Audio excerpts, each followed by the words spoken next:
The Epic of Gilgamesh. Read by Richard Pasco. Gilgamesh, king in Uruk. I will proclaim to the world the deeds of Gilgamesh. This was the man to whom all things were known. This was the king who knew the countries of the world. He was wise, he saw mysteries and knew secret things. He brought us a tale of the days before the flood. He went on a long journey, was weary, worn out with labor, and returning he rested. He engraved on a stone the whole story. When the gods created Gilgamesh, they gave him a perfect body. Shamash, the glorious sun, endowed him with beauty. Adad, the god of the storm, endowed him with courage. The great gods made his beauty perfect, surpassing all others, terrifying like a great wild bull. 2/3 they made him god, and 1/3 man. In Uruk he built walls, a great rampart, and the temple of blessed Eanna, for the god of the firmament, Anu, and for Ishtar, the goddess of love. Look at it still today. The outer wall, where the cornice runs, it shines with the brilliance of copper, and the inner wall, it has no equal. Touch the threshold. It is ancient. Approach Eanna, the dwelling of Ishtar, our lady of love and war, the like of which no latter-day king, no man alive, can equal. Climb upon the wall of Uruk, walk along it, I say. Regard the foundation terrace, and examine the masonry. Is it not burnt brick and good? The 7 sages laid the foundations. Gilgamesh went abroad in the world, but he met with none who could withstand his arms till he came to Uruk. But the men of Uruk muttered in their houses, Gilgamesh sounds the tocsin for his amusement. His arrogance has no bounds, by day or night. No son is left with his father, for Gilgamesh takes them all, even the children. Yet the king should be a shepherd to his people. His lust leaves no virgin to her lover, neither the warrior's daughter nor the wife of the noble. Yet this is the shepherd of the city, wise, comely, and resolute. The gods heard their lament. The gods of heaven cried to the lord of Uruk, to Anu, the god of Uruk. A goddess made him strong as a savage bull. None can withstand his arms. No son is left with his father, for Gilgamesh takes them all. And is this the king, the shepherd of his people? His lust leaves no virgin to her lover, neither the warrior's daughter nor the wife of the noble. When Anu had heard their lamentation, the gods cried to Aruru, the goddess of creation, You made him, O Aruru, now create his equal.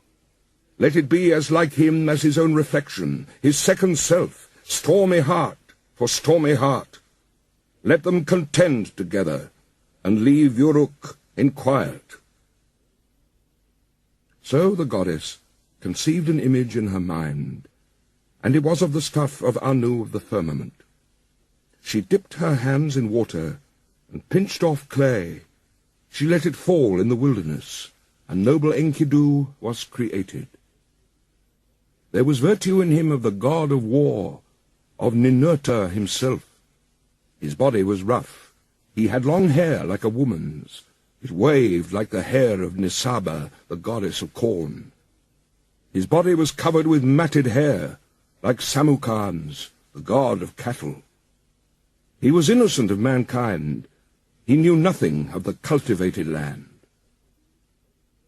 Enkidu ate grass in the hills with the gazelle, and lurked with wild beasts at the water-holes.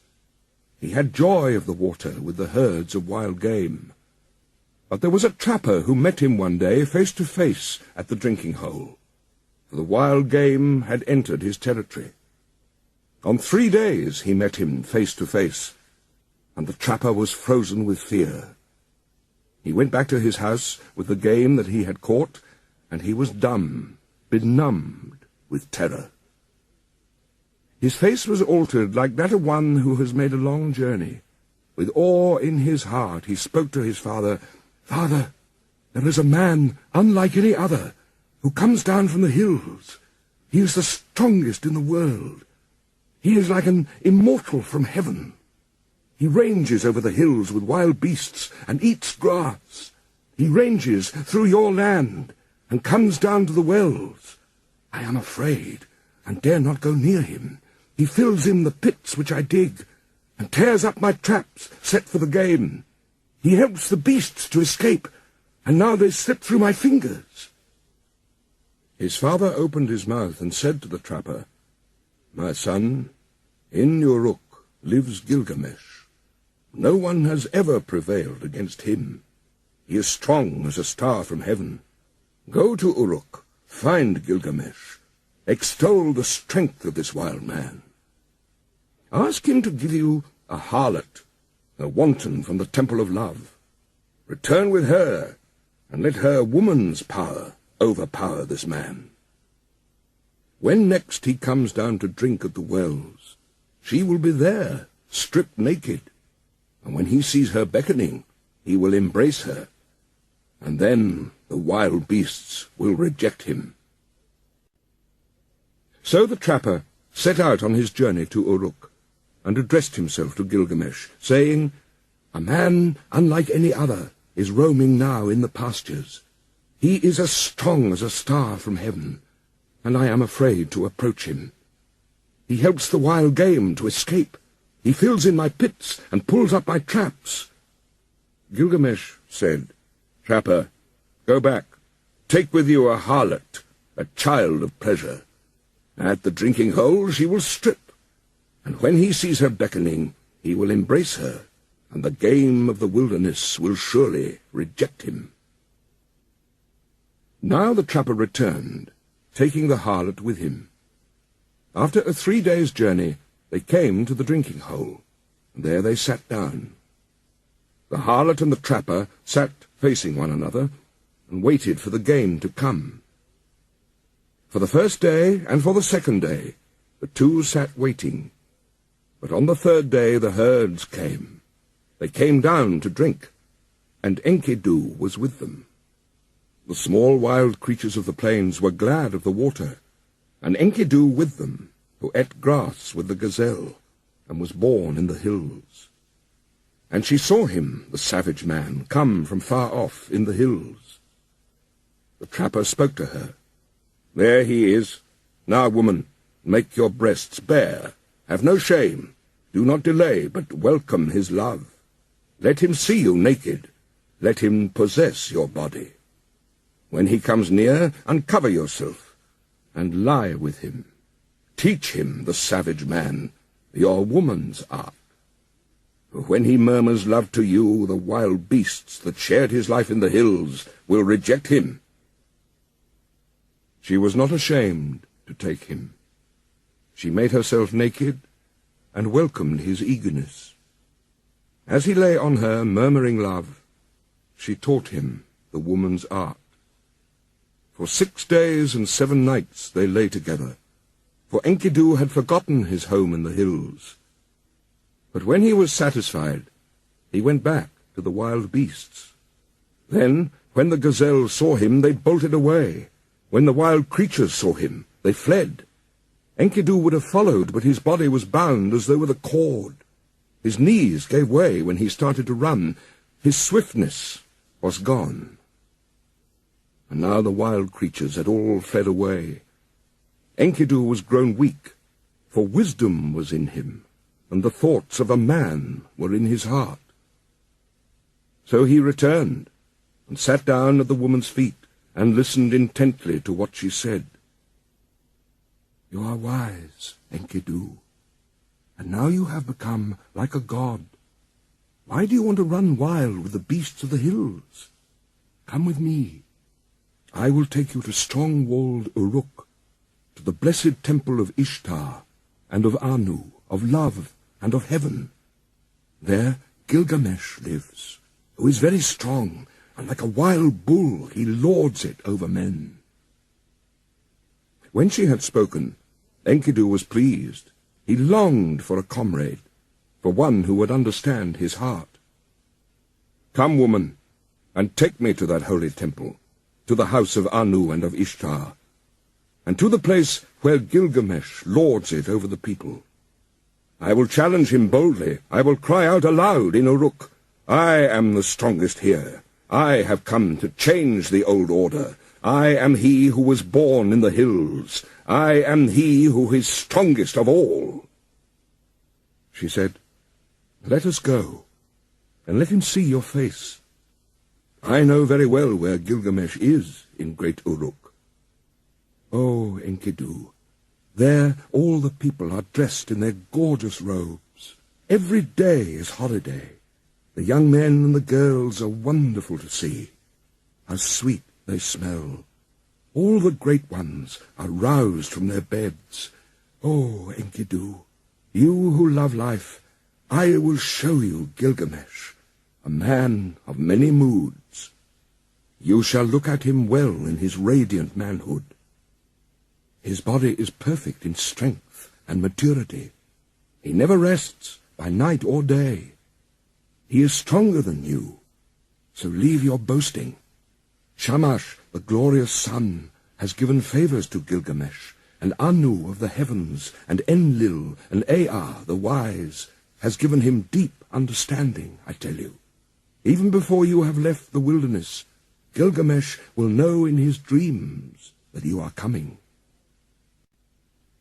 Now Gilgamesh got up to tell his dream to his mother, Ninsun, one of the wise gods. "Mother, last night I had a dream. I was full of joy.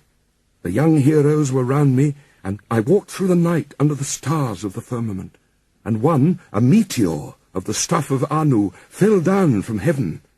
I tried to lift it, but it proved too heavy. All the people of Uruk came round to see it. The common people jostled, and the nobles thronged to kiss its feet. And to me, its attraction was like a love of woman. They helped me. I braced my forehead, and I raised it with thongs, and brought it to you, and you yourself pronounced it my brother." And then Ninsun, who is well beloved and wise, said to Gilgamesh, "The star of heaven, which descended like a meteor from the sky, which you tried to lift but found too heavy, when you tried to move it, it would not budge, and so you brought it to my feet. I made it for you, a goad and spur, and you were drawn as though to a woman. This is the strong comrade, the one who brings help to his friend in his need. He is the strongest of wild creatures, the stuff of Anu. Born in the grasslands, and the wild hills reared him. When you see him, you will be glad. You will love him as a woman, and he will never forsake you. This is the meaning of the dream." Gilgamesh said, "Mother, I dreamt a second dream. In the streets of strong-walled Uruk, there lay an axe. The shape of it was strange, and the people thronged round. I saw it and was glad. I bent down, deeply drawn towards it. I loved it like a woman, and wore it at my side." Ninsun answered, "That axe which you saw, which drew you so powerfully, like love of a woman, that is the comrade whom I give you, and he will come in his strength like one of the host of heaven. He is the brave companion who rescues his friend in necessity." Gilgamesh said to his mother, "A friend, a counselor has come to me from Enlil, and now I shall befriend and counsel him." So Gilgamesh told his dreams, and the harlot retold them to Enkidu. And now she said to Enkidu, "When I look at you, you have become like a god. Why do you yearn to run wild again with the beasts of the hills? Get up from the ground, the bed of a shepherd." He listened to her words with care. It was good advice that she gave. She divided her clothing in two, and with the one half she clothed him, and with the other herself. And holding his hand, she led him like a child to the sheepfolds, into the shepherds' tents. There all the shepherds crowded round to see him. They put down bread in front of him. But Enkidu could only suck the milk of wild animals. He fumbled and gaped, at a loss what to do, or how he should eat the bread and drink the strong wine. Then the woman said, "Enkidu, eat bread. It is the staff of life. Drink the wine. It is the custom of the land." So he ate till he was full, and drank strong wine, 7 goblets. He became merry. His heart exulted, and his face shone.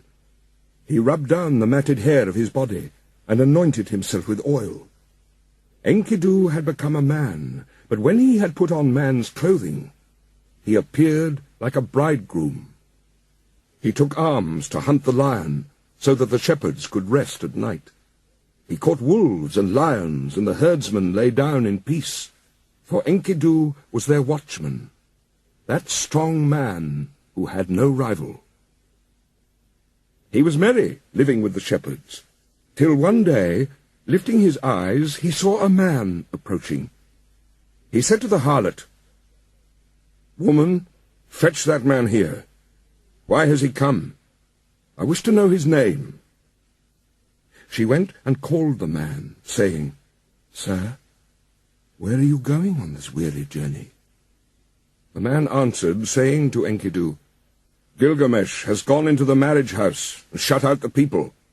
He does strange things in Uruk, the city of great streets. At the roll of the drum, work begins for the men and work for the women. Gilgamesh the king is about to celebrate marriage with the queen of love, and he still demands to be first with the bride, the king to be first, and the husband to follow, for that was ordained by the gods from his birth, from the time the umbilical cord was cut. But now the drums roll for the choice of the bride, and the city groans." At these words, Enkidu turned white in the face. "I will go to the place where Gilgamesh lords it over the people. I will challenge him boldly, and I will cry aloud in Uruk, 'I have come to change the old order, for I am the strongest here.'" Now Enkidu strode in front, and the woman followed behind. He entered Uruk, that great market, and all the folk thronged round him where he stood in the street in strong-walled Uruk. The people jostled. Speaking of him, they said, "He is the spit of Gilgamesh. He is shorter. He is bigger of bone. This is the one who was reared on the milk of wild beasts. His is the greatest strength." The men rejoiced. "Now Gilgamesh has met his match.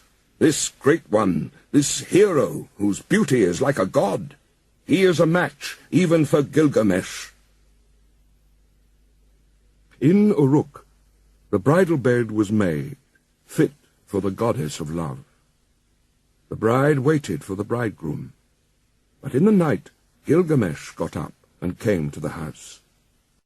Then Enkidu stepped out. He stood in the street and blocked the way. Mighty Gilgamesh came on, and Enkidu met him at the gate. He put out his foot and prevented Gilgamesh from entering the house. So they grappled, holding each other like bulls. They broke the doorposts, and the walls shook. They snorted like bulls locked together. They shattered the doorposts, and the walls shook. Gilgamesh bent his knee with his foot planted on the ground, and with a turn, Enkidu was thrown. Then immediately his fury died. When Enkidu was thrown, he said to Gilgamesh, "There is not another like you in the world. Ninsun, who is as strong as a wild ox in the byre, she was the mother who bore you.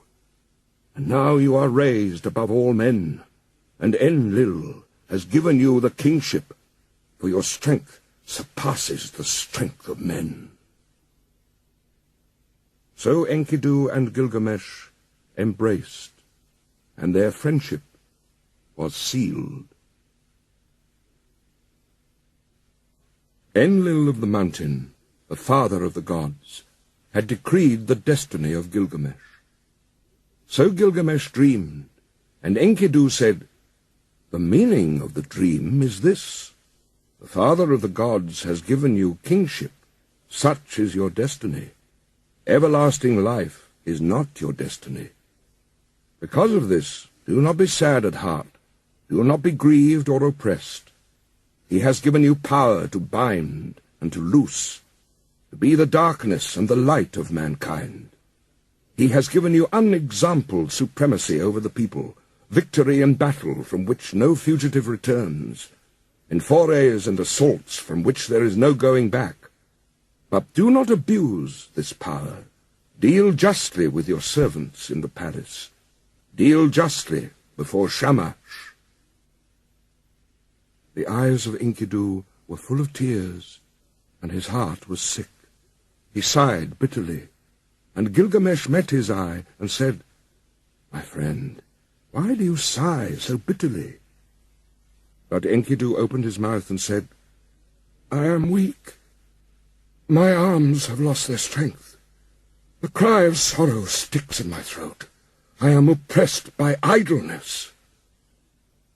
It was then that the Lord Gilgamesh turned his thoughts to the country of the living.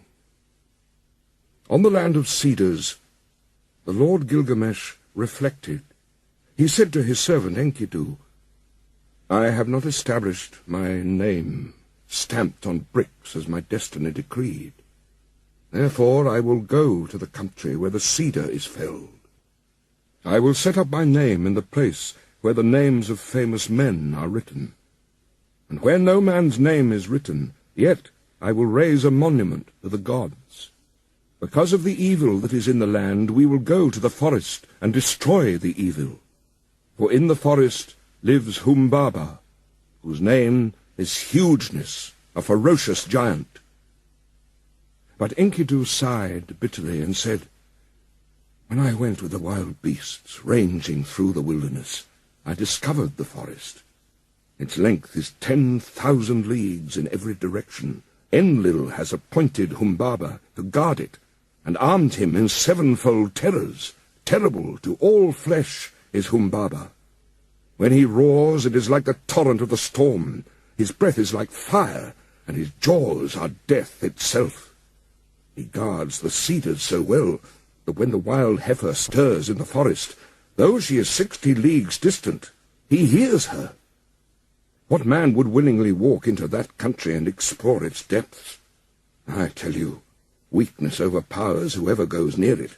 It is not an equal struggle when one fights with Humbaba. He is a great warrior, a battering ram." Gilgamesh, the watchman of the forest, never sleeps. Gilgamesh replied, "Where is the man who can clamber to heaven? Only the gods live forever with glorious Shamash. But as for us men, our days are numbered. Our occupations are a breath of wind. How is this already you are afraid? I will go first, although I am your lord, and you may safely call out, 'Forward, there is nothing to fear.' Then, if I fall, I leave behind me a name that endures. Men will say of me, 'Gilgamesh has fallen in fight with ferocious Humbaba.' Long after the child has been born in my house, they will say it. And remember." Enkidu spoke again to Gilgamesh, "O my lord, if you will enter that country, go first to the hero Shamash. Tell the sun god, for the land is his. The country where the cedar is cut belongs to Shamash." Gilgamesh took up a kid, white without spot, and a brown one with it. He held them against his breast, and he carried them into the presence of the sun. He took in his hand his silver scepter, and he said to glorious Shamash, "I am going to that country, O Shamash. I am going. My hands supplicate, so let it be well with my soul, and bring me back to the key of Uruk. Grant, I beseech, your protection, and let the omen be good." Glorious Shamash answered, "Gilgamesh, you are strong, but what is the country of the living to you?" "O Shamash, hear me. Hear me. Shamash, let my voice be heard. Here in the city man dies, oppressed at heart. Man perishes with despair in his heart. I have looked over the wall, and I see the bodies floating on the river, and that will be my lot also. Indeed, I know it is so, for whoever is tallest among men cannot reach the heavens, and the greatest cannot encompass the earth. Therefore I would enter that country. Because I have not established my name stamped on brick as my destiny decreed, I will go to the country where the cedar is cut. I will set up my name where the names of famous men are written, and where no man's name is written, I will raise a monument to the gods." The tears ran down his face, and he said, "Alas, it is a long journey that I must take to the land of Humbaba. If this enterprise is not to be accomplished, why did you move me, Shamash, with the restless desire to perform it?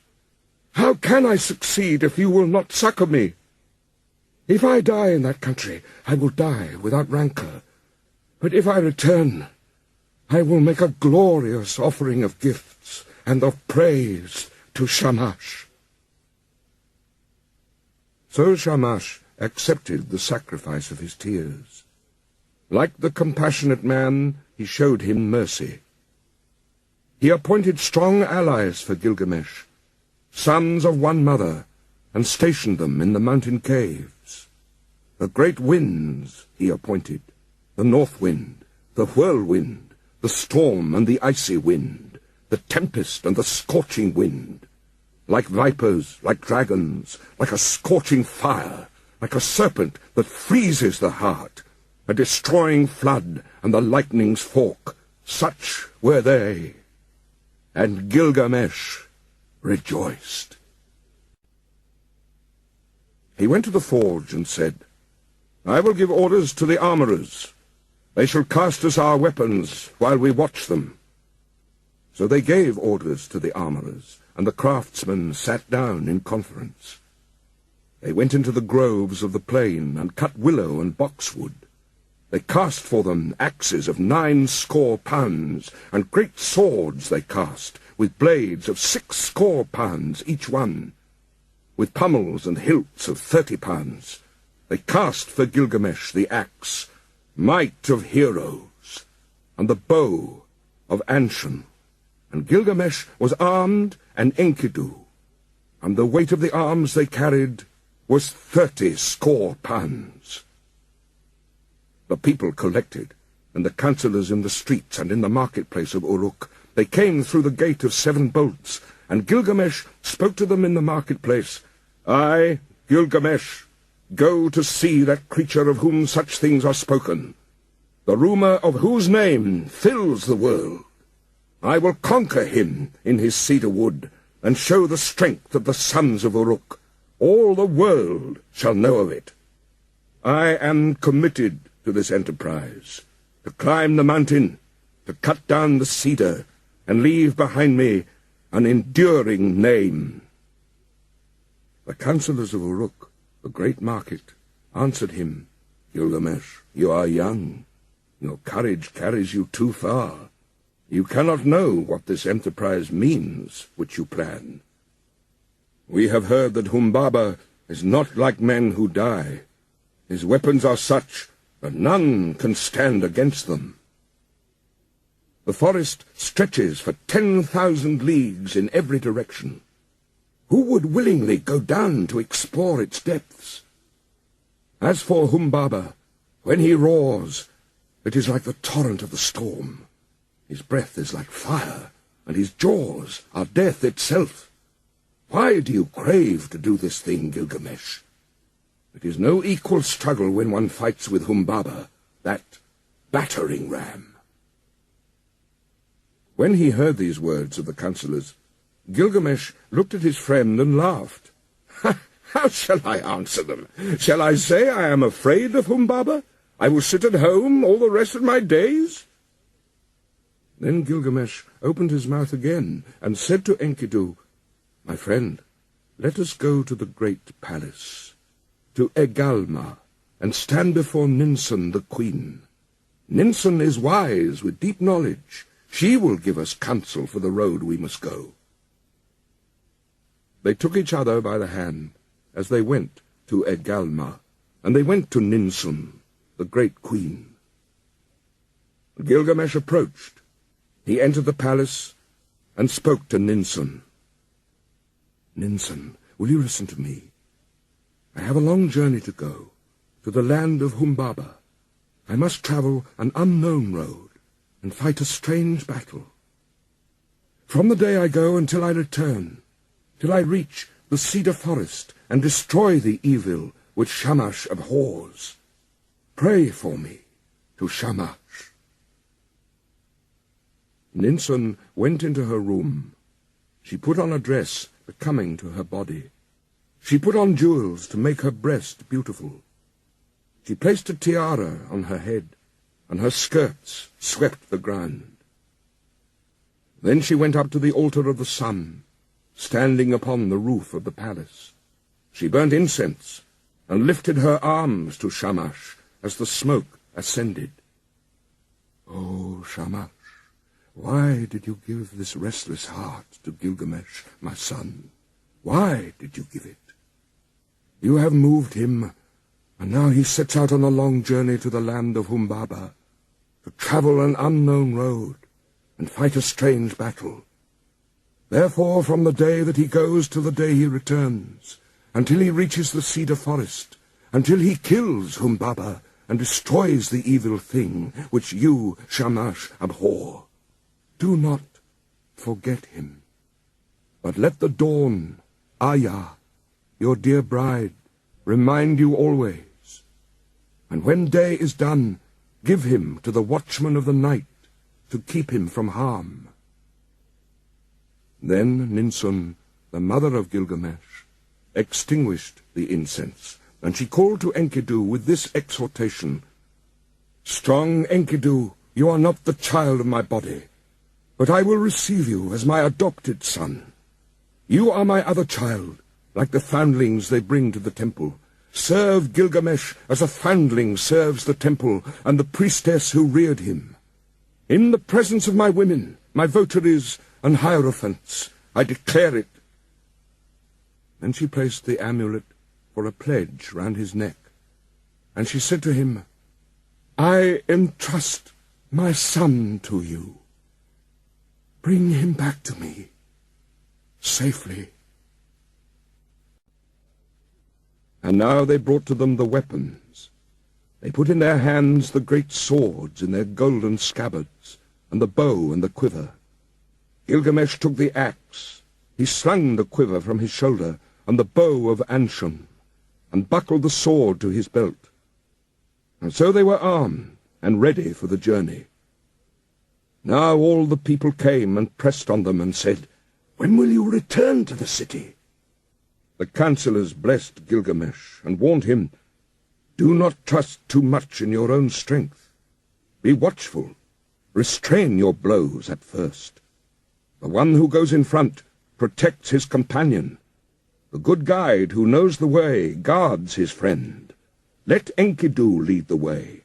He knows the road to the forest. He has seen Humbaba and is experienced in battles. Let him press first into the passes. Let him be watchful and look to himself. Let Enkidu protect his friend and guard his companion and bring him safe through the pitfalls of the road. We, the councillors of Uruk, entrust our king to you, O Enkidu. Bring him back safely to us." Again to Gilgamesh they said, "May Shamash give you your heart's desire. May he let you see with your eyes the thing accomplished which your lips have spoken. May he open a path for you where it is blocked, and a road for your feet to tread. May he open the mountains for your crossing, and may the night-time bring you the blessings of night. And Lugal-Banda, your guardian god, stand beside you for victory. May you have victory in the battle, as though you fought with a child. Wash your feet in the river of Humbaba, to which you are journeying. In the evening dig a well, and let there always be pure water in your water-skin. Offer cold water to Shamash, and do not forget Lugalbanda." Then Enkidu opened his mouth and said, "Forward! There is nothing to fear. Follow me, for I know the place where Humbaba lives, and the paths where he walks. Let the councillors go back. Here is no cause for fear." When the councillors heard this, they sped the hero on his way. "Go, Gilgamesh! May your guardian god protect you on the road, and bring you safely back to the key of Uruk." After 20 leagues, they broke their fast. After another 30 leagues, they stopped for the night. 50 leagues they walked in one day. In 3 days they had walked as much as a journey of a month and 2 weeks. They crossed 7 mountains before they came to the gate of the forest. Then Enkidu called out to Gilgamesh, "Do not go down into the forest. When I opened the gate, my hand lost its strength." Gilgamesh answered him, "Dear friend, do not speak like a coward. Have we got the better of so many dangers and travelled so far to turn back at last? You who are tried in wars and battles, hold close to me now, and you will feel no fear of death. Keep beside me, and your weakness will pass. The trembling will leave your hand. Would my friend rather stay behind? No, we will go down together into the heart of the forest. Let your courage be roused by the battle to come. Forget death, and follow me, a man resolute in action, but one who is not foolhardy. When 2 go together, each will protect himself and shield his companion, and if they fall, they leave an enduring name." Together they went down into the forest, and they came to the green mountain. There they stood still. They were struck dumb. They stood still and gazed at the forest. They saw the height of the cedar. They saw the way into the forest and the track where Humbaba was used to walk. The way was broad and the going was good. They gazed at the mountain of cedars, the dwelling place of the gods, and the throne of Ishtar. The hugeness of the cedar rose in front of the mountain. Its shade was beautiful, full of comfort. Mountain and glade were green with brushwood. There Gilgamesh dug a well before the setting sun. He went up the mountain and poured out fine meal on the ground and said, "O mountain dwelling of the gods, bring me a favourable dream." Then they took each other by the hand and lay down to sleep. And sleep that flows from the night lapped over them. Gilgamesh dreamed, and at midnight sleep left him, and he told his dream to his friend, "Enkidu, what was it that woke me, if you did not? My friend, I have dreamt a dream. Get up, look at the mountain precipice. Sleep that the gods sent me is broken. Oh, my friend, what a dream I have had! Terror and confusion. I seized hold of a wild bull in the wilderness.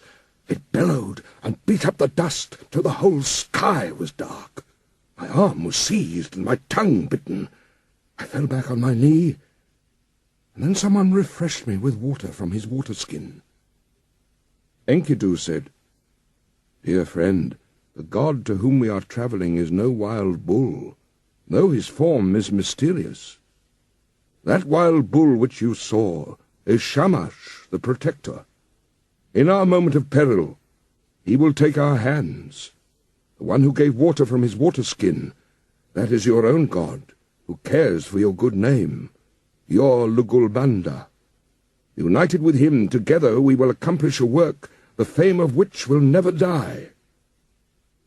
Gilgamesh said, "I dreamed again. We stood in a deep gorge of the mountain, and beside it we two were like the smallest of swamp flies. And suddenly the mountain fell. It struck me and caught my feet from under me. Then came an intolerable light blazing out, and in it was one whose grace and whose beauty were greater than the beauty of this world. He pulled me out from under the mountain. He gave me water to drink, and my heart was comforted, and he set my feet on the ground. Then Enkidu, the child of the plains, said, "Let us go down from the mountain, and talk this thing over together." He said to Gilgamesh, the young god, "Your dream is good. Your dream is excellent. The mountain which you saw is Humbaba. Now surely we will seize and kill him, and throw his body down as the mountain fell on the plain." The next day, after 20 leagues, they broke their fast, and after another 30 they stopped for the night. They dug a well before the sun had set, and Gilgamesh ascended the mountain. He poured out fine meal on the ground and said, "O mountain, dwelling of the gods, send a dream for Enkidu. Make him a favorable dream." The mountain fashioned a dream for Enkidu. It came an ominous dream. A cold shower passed over him. It caused him to cower like the mountain barley under a storm of rain. But Gilgamesh sat with his chin on his knees, till the sleep which flows over all mankind lapped over him. Then at midnight sleep left him. He got up and said to his friend, "Did you call me? Or why did I wake? Did you touch me? Or why am I terrified? Did not some god pass by? For my limbs are numb with fear." "My friend, I saw a third dream, and this dream was altogether frightful. The heavens roared, and the earth roared again. Daylight failed, and darkness fell. Lightnings flashed. Fire blazed out. The clouds lowered. They rained down death. And then the brightness departed, the fire went out, and all was turned to ashes fallen about us. Let us go down from the mountain and talk this over, and consider what we should do." When they had come down from the mountain, Gilgamesh seized the axe in his hand. He felled the cedar. When Humbaba heard the noise far off, he was enraged. He cried out, "Who is this that has violated my woods, cut down my cedar?" But glorious Shamash called to them out of heaven, "Go forward, do not be afraid." But now Gilgamesh was overcome by weakness, for sleep had seized him suddenly. A profound sleep held him.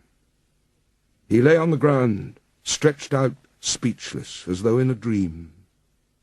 When Enkidu touched him, he did not rise. When he spoke to him, he did not reply. "O Gilgamesh, lord of the plain of Kulab, the world grows dark. The shadows have spread over it. Now is the glimmer of dusk. Shamash has departed. His bright head is quenched in the bosom of his mother, Ningal. O Gilgamesh, how long will you lie like this, asleep? Never let the mother who gave you birth be forced in mourning into the city square." At length Gilgamesh heard him. He put on his breastplate. The voice of heroes, of 30 shekels weight. He put it on as though it had been a light garment that he carried, and it covered him altogether. He straddled the earth like a bull that snuffs the ground, and his teeth were clenched. "By the life of my mother Ninsun, who gave me birth, and by the life of my father, divine Lugulbanda, let me live to be the wonder of my mother, as when she nursed me on her lap."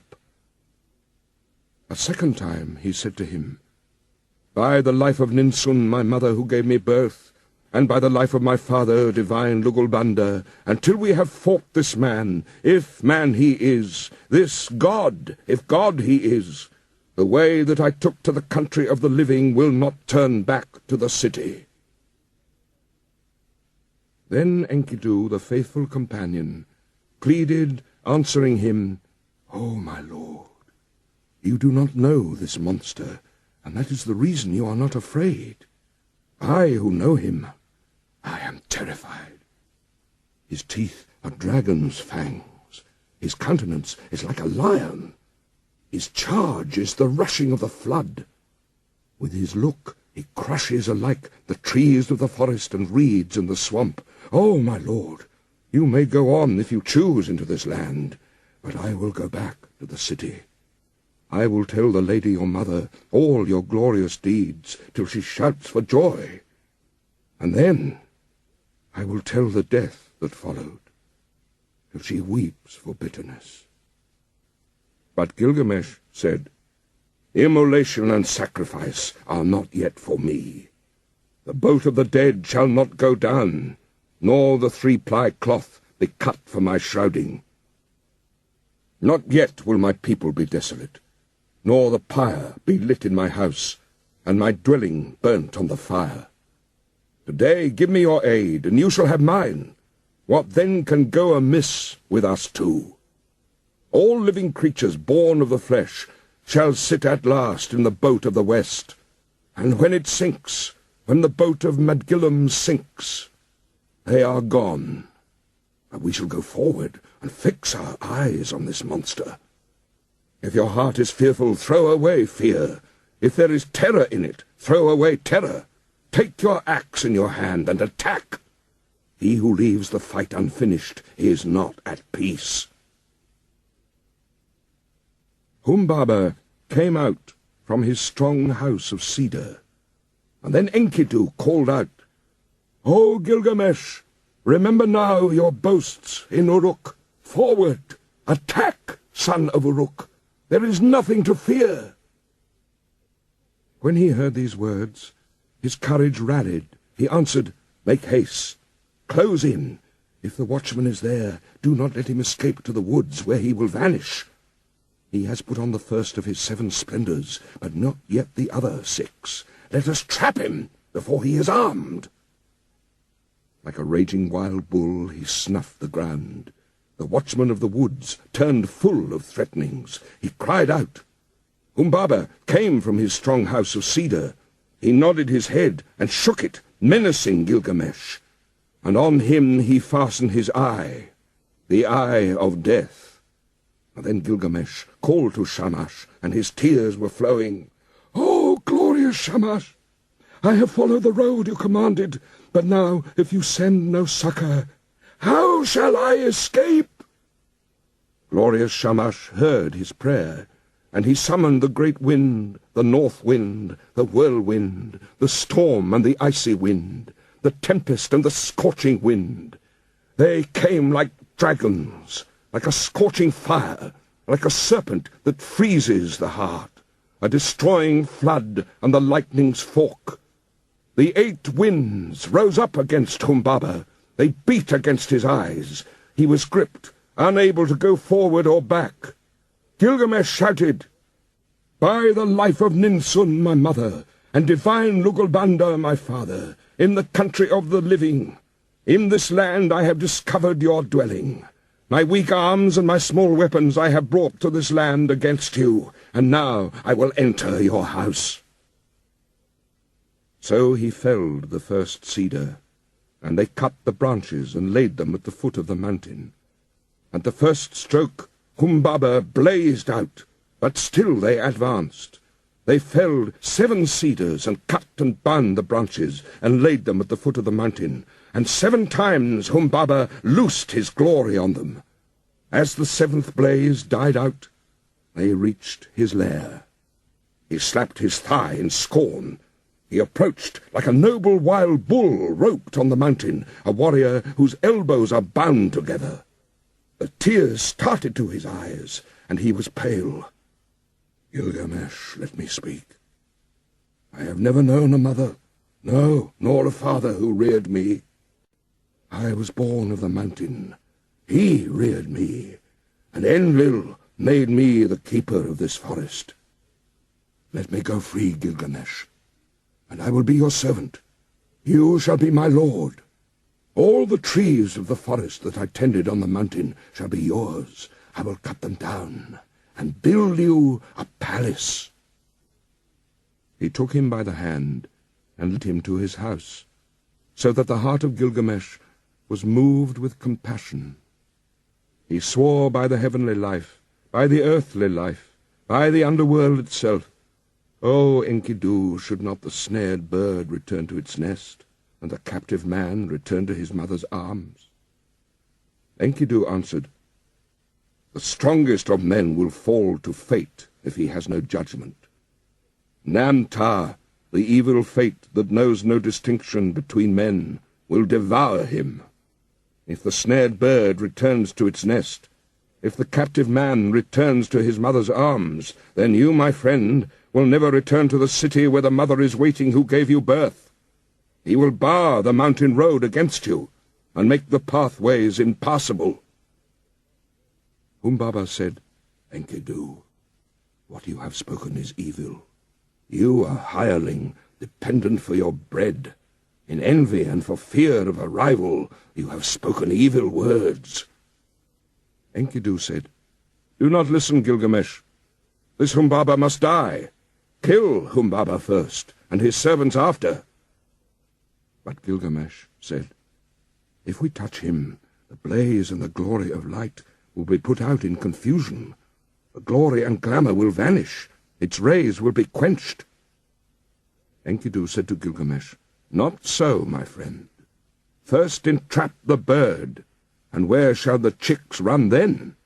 Afterwards we can search out the glory and the glamour, when the chicks run distracted through the grass."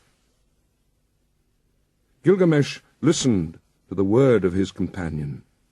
He took the axe in his hand, he drew the sword from his belt, and he struck Humbaba with a thrust of the sword to the neck, and Enkidu, his comrade, struck the second blow.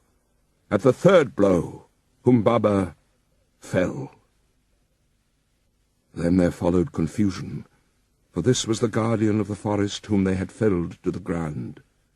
For as far as 2 leagues the cedars shivered when Enkidu felled the watcher of the forest, he at whose voice Hermon and Lebanon used to tremble. Now the mountains were moved, and all the hills, for the guardian of the forest was killed. They attacked the cedars, the 7 splendors of Humbaba were extinguished. So they pressed on into the forest, bearing the sword of 8 talents. They uncovered the sacred dwellings of the Anunnaki, and while Gilgamesh felled the first of the trees of the forest, Enkidu cleared their roots as far as the banks of Euphrates. They set Humbaba before the gods, before Enlil. They kissed the ground, and dropped the shroud, and set the head before him. When he saw the head of Humbaba, Enlil raged at them. "Why did you do this thing? From henceforth may the fire be on your faces. May it eat the bread that you eat. May it drink where you drink." Then Enlil took again the blaze and the 7 splendors that had been Humbaba's.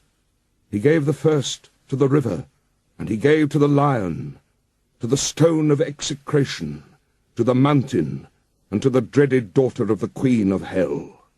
O Gilgamesh, king and conqueror of the dreadful blaze, wild bull who plunders the mountain, who crosses the sea, glory to him. And from the brave, the greater glory is Enki's. Gilgamesh washed out his long locks and cleaned his weapons. He flung back his hair from his shoulders. He threw off his stained clothes and changed them for new. He put on his royal robes and made them fast. When Gilgamesh had put on the crown, glorious Ishtar lifted her eyes, seeing the beauty of Gilgamesh.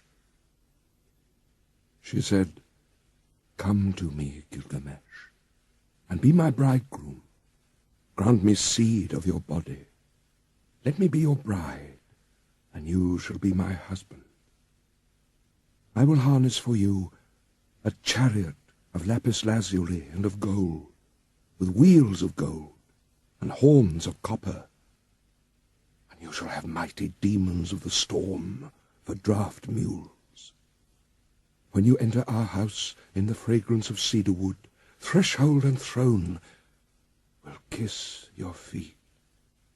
Kings, rulers, and princes will bow down before you. They shall bring you tribute from the mountains and the plain. Your ewes shall drop twins, and your goats triplets. Your pack-ass shall outrun mules. Your oxen shall have no rivals.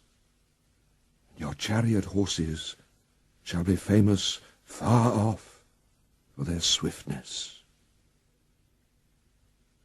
Gilgamesh opened his mouth and answered glorious Ishtar, "If I take you in marriage, what gifts can I give in return? What ointments and clothing for your body? I would gladly give you bread, and all sorts of food fit for a god.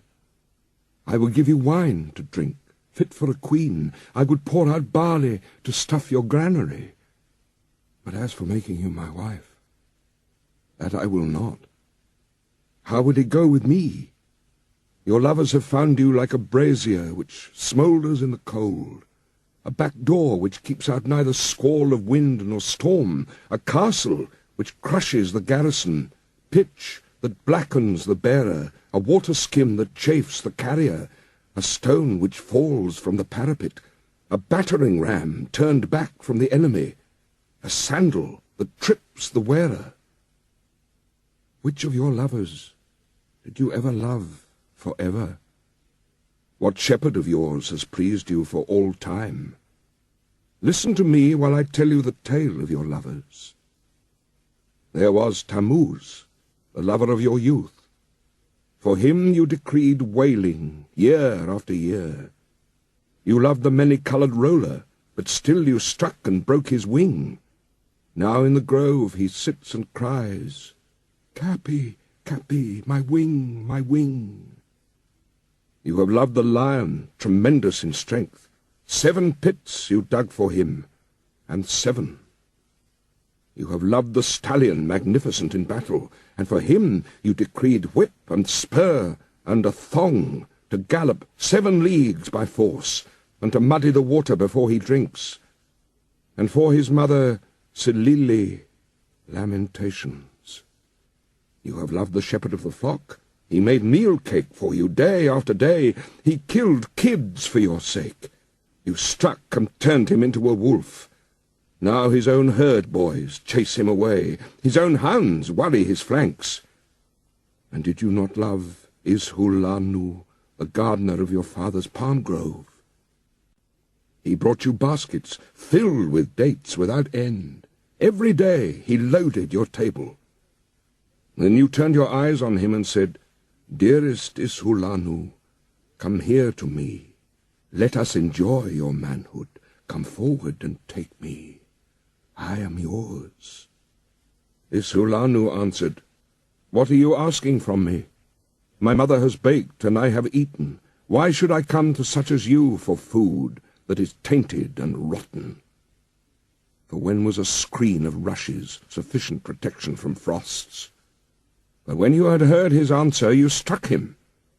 He was changed to a blind mole deep in the earth, one whose desire is always beyond his reach. And if you and I should be lovers, should not I be served in the same fashion as all these others whom you loved once? When Ishtar heard this, she fell into a bitter rage. She went up to high heaven. Her tears poured down in front of her father Anu and Antum, her mother. She said, "My father Gilgamesh has heaped insults on me. He has told over all my abominable behavior, my foul and hideous acts." Anu opened his mouth and said, "Are you a father of gods? Did not you quarrel with Gilgamesh, the king, so now he has related your abominable behavior, your foul and hideous acts?" Ishtar opened her mouth and said again, "My father, Give me the bull of heaven to destroy Gilgamesh. Fill Gilgamesh, I say, with arrogance to his destruction.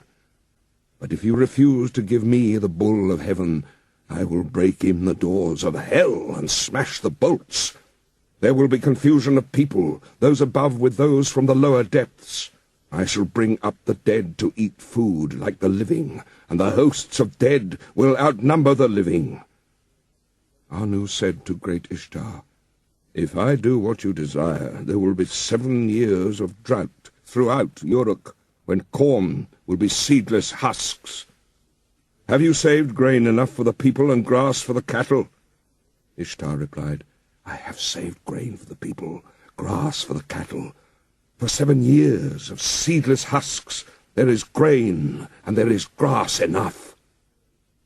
When Anu heard what Ishtar had said, he gave her the bull of heaven to lead by the halter down to Uruk.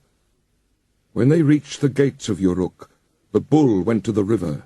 With his first snort, cracks opened in the earth, and 100 young men fell down to death. With his second snort, cracks opened, and 200 fell down to death. With his third snort, cracks opened. Enkidu doubled over, but instantly recovered. He dodged aside and leapt on the bull and seized it by the horns. The bull of heaven foamed in his face. It brushed him with the thick of its tail. Enkidu cried to Gilgamesh, My friend, we boasted that we should leave enduring names behind us. Now thrust in your sword between the nape and the horns. So Gilgamesh followed the bull. He seized the thick of its tail. He thrust the sword between the nape and the horns and slew the bull. When they had killed the bull of heaven, they cut out its heart and gave it to Shamash. And the brothers rested. But Ishtar rose up and mounted the great wall of Uruk. She sprang onto the tower and uttered a curse. Woe to Gilgamesh, for he has scorned me in killing the bull of heaven. When Enkidu heard these words, he tore out the bull's right thigh and tossed it in her face, saying, If I could lay my hands on you, it is this I should do to you, and lash the entrails to your side. Then Ishtar called together her people, the dancing and singing girls, the prostitutes of the temple, the courtesans. Over the thigh of the bull of heaven she set up lamentation. But Gilgamesh called the smiths and the armourers, all of them together. They admired the immensity of the horns. They were plated with lapis lazuli, 2 fingers thick. They were 30 pounds each in weight, and their capacity in oil was 6 measures, which he gave to his guardian god, Lagulbanda. But he carried the horns into the palace and hung them on the wall. Then they washed their hands in Euphrates. They embraced each other and went away. They drove through the streets of Uruk, where the heroes were gathered to see them, and Gilgamesh called to the singing girls, Who is the most glorious of the heroes? Who is most eminent among men? Gilgamesh is the most glorious of heroes. Gilgamesh is most eminent among men. And now there was feasting and celebrations and joy in the palace, till the heroes lay down, saying, Now we will rest for the night. When the daylight came, Enkidu got up and cried to Gilgamesh, Oh, my brother, such a dream I had last night. Anu, Enlil, Ea, and heavenly Shamash took counsel together, and Anu said to Enlil, Because they have killed the bull of heaven, and because they have killed Humbaba, who guarded the cedar mountain, one of the 2 must die. And then glorious Shamash answered the hero Enlil, It was by your command they killed the bull of heaven, and killed Humbaba, and must Enkidu die, although innocent? Enlil flung round in rage at glorious Shamash. You dare to say this? You who went about with them every day like one of themselves? So Enkidu lay stretched out before Gilgamesh. His tears ran down in streams, and he said to Gilgamesh, Oh, my brother, so dear as you are to me, Brother, yet they will take me from you. Again he said, I must sit down on the threshold of the dead, and never again will I see my dear brother with my eyes. While Enkidu lay alone in his sickness, he cursed the gate as though it was living flesh. You there, wood of the gate, dull and insensible, witless, I searched for you over 20 leagues until I saw the towering cedar. There is no wood like you in our land, 72 cubits high and 24 wide. The pivot and the ferrule and the jambs are perfect. A master craftsman from Nippur has made you. But oh, if I had known the conclusion, if I had known that this was all the good that would come of it, I would have raised the axe and split you into little pieces, and set up here a gate of wattle instead. Ah, if only some future king had brought you here, or some god had fashioned you. Let him obliterate my name and write his own, and the curse fall on him instead of on Enkidu. With the first brightening of dawn, Enkidu raised his head and wept before the sun god. In the brilliance of the sunlight, his tears streamed down. Sun god, I beseech you, about that vile trapper of nothing, because of whom I was to catch less than my comrade. Let him catch least. Make his game scarce. Make him feeble, taking the smaller of every share. Let his quarry escape from his nets. When he had cursed the trapper to his heart's content, he turned on the harlot. He was roused to curse her also. As for you, woman, with a great curse I curse you. I will promise you a destiny to all eternity. My curse shall come on you soon and sudden. You shall be without a roof for your commerce, for you shall not keep house with other girls in the tavern, but do your business in places fouled by the vomit of the drunkard. Your hire will be potter's earth. Your thievings will be flung into the hovel. You will sit at the crossroads in the dust of the potter's quarter. You will make your bed on the dunghill at night, and by day take your stand in the wall shadow. Brambles and thorns will tear your feet. The drunk and the dry will strike your cheek, and your mouth will ache. Let you be stripped of your purple dyes, for I, too, once in the wilderness with my wife, had all the treasure I wished. When Shamash heard the words of Enkidu, he called to him from heaven, Enkidu, why are you cursing the woman, the mistress who taught you to eat bread fit for gods, and drink wine of kings?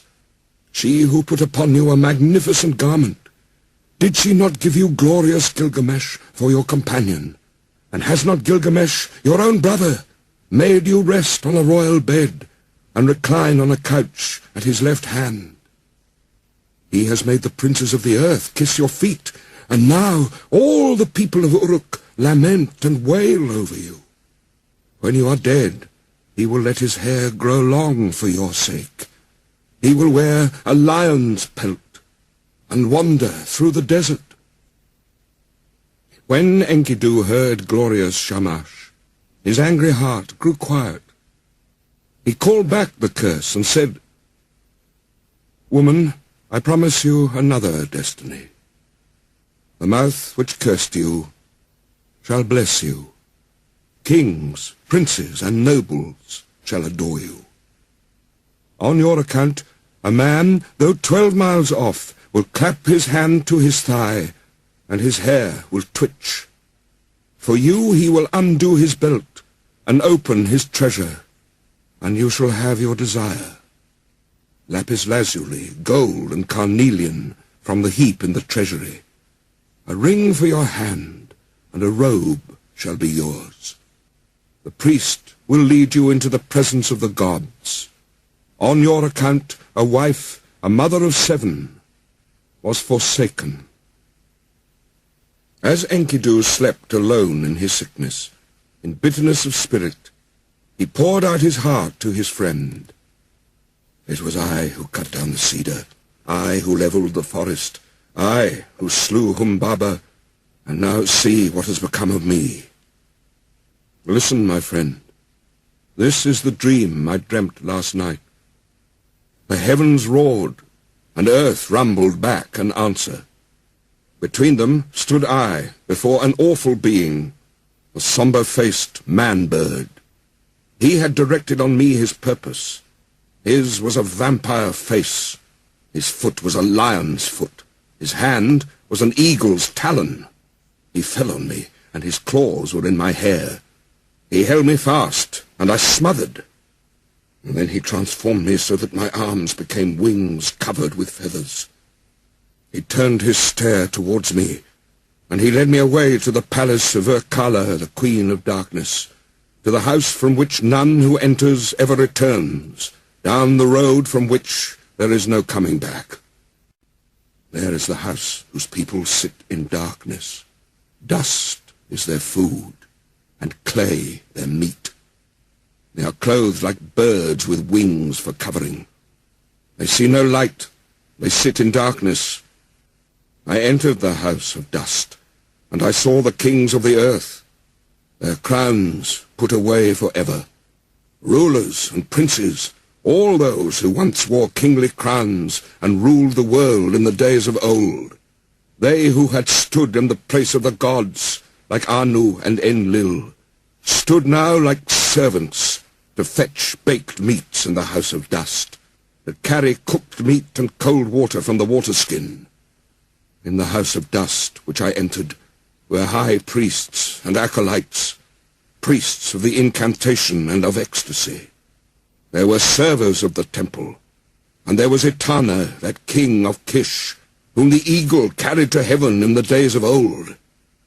I saw also Samukan, god of cattle, and there was Erish-Kigal, the queen of the underworld, and Belit-Sheri squatted in front of her, she who is recorder of the gods and keeps the book of death. She held a tablet from which she read. She raised her head, she saw me, and spoke. "Who has brought this one here?" Then I awoke, like a man drained of blood, who wanders alone in a waste of rushes, like one whom the bailiff has seized, and his heart pounds with terror. Gilgamesh had peeled off his clothes. He listened to his words, and wept quick tears. Gilgamesh listened, and his tears flowed. He opened his mouth and spoke to Enkidu. "Who is there in strong-walled Uruk who has wisdom like this? Strange things have been spoken. Why does your heart speak strangely? The dream was marvelous, but the terror was great. We must treasure the dream, whatever the terror. For the dream has shown that misery comes at last to the healthy man. The end of life is sorrow." And Gilgamesh lamented, "Now I will pray to the great gods, for my friend had an ominous dream." This day on which Enkidu dreamed came to an end, and he lay stricken with sickness. One whole day he lay on his bed, and his suffering increased. He said to Gilgamesh, the friend on whose account he had left the wilderness, "Once I ran for you, for the water of life, and I now have nothing." A second day he lay on his bed, and Gilgamesh watched over him, but the sickness increased. A third day he lay on his bed. He called out to Gilgamesh, rousing him up. Now he was weak, and his eyes were blind with weeping. 10 days he lay, and his suffering increased. 11 and 12 days he lay on his bed of pain. Then he called to Gilgamesh, "My friend, the great goddess cursed me, and I must die in shame. I shall not die like a man fallen in battle. I feared to fall, but happy is the man who falls in the battle. for I must die in shame." And Gilgamesh wept over Enkidu. With the first light of dawn, he raised his voice and said to the councillors of Uruk, "Hear me, great ones of Uruk. I weep for Enkidu, my friend. Bitterly moaning like a woman mourning, I weep for my brother. O Enkidu, my brother, you were the axe at my side, my hand's strength, the sword in my belt, the shield before me, a glorious robe, my fairest ornament. An evil fate has robbed me. The wild ass and the gazelle that were father and mother, all long-tailed creatures that nourished you, weep for you. All the wild things of the plain and pastures, the paths that you loved in the forest of cedars, night and day murmur. Let the great ones of strong-walled Uruk weep for you. Let the finger of blessing be stretched out in mourning. Enkidu, young brother, hark, there is an echo through all the country, like a mother mourning. Weep all the paths where we walked together, and the beasts we hunted, the bear and hyena, tiger and panther, leopard and lion, the stag and the ibex, the bull and the doe, the river along whose banks we used to walk, weeps for you. Ulla of Elam and dear Euphrates, where once we drew water for the waterskins, the mountain we climbed, where we slew the watchman, weeps for you. The warriors of strong-walled Uruk, where the bull of heaven was killed, weep for you. All the people of Eridu weep for you, Enkidu.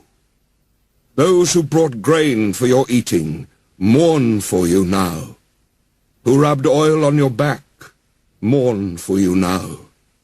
Who poured beer for your drinking mourn for you now. The harlot who anointed you with fragrant ointment laments for you now.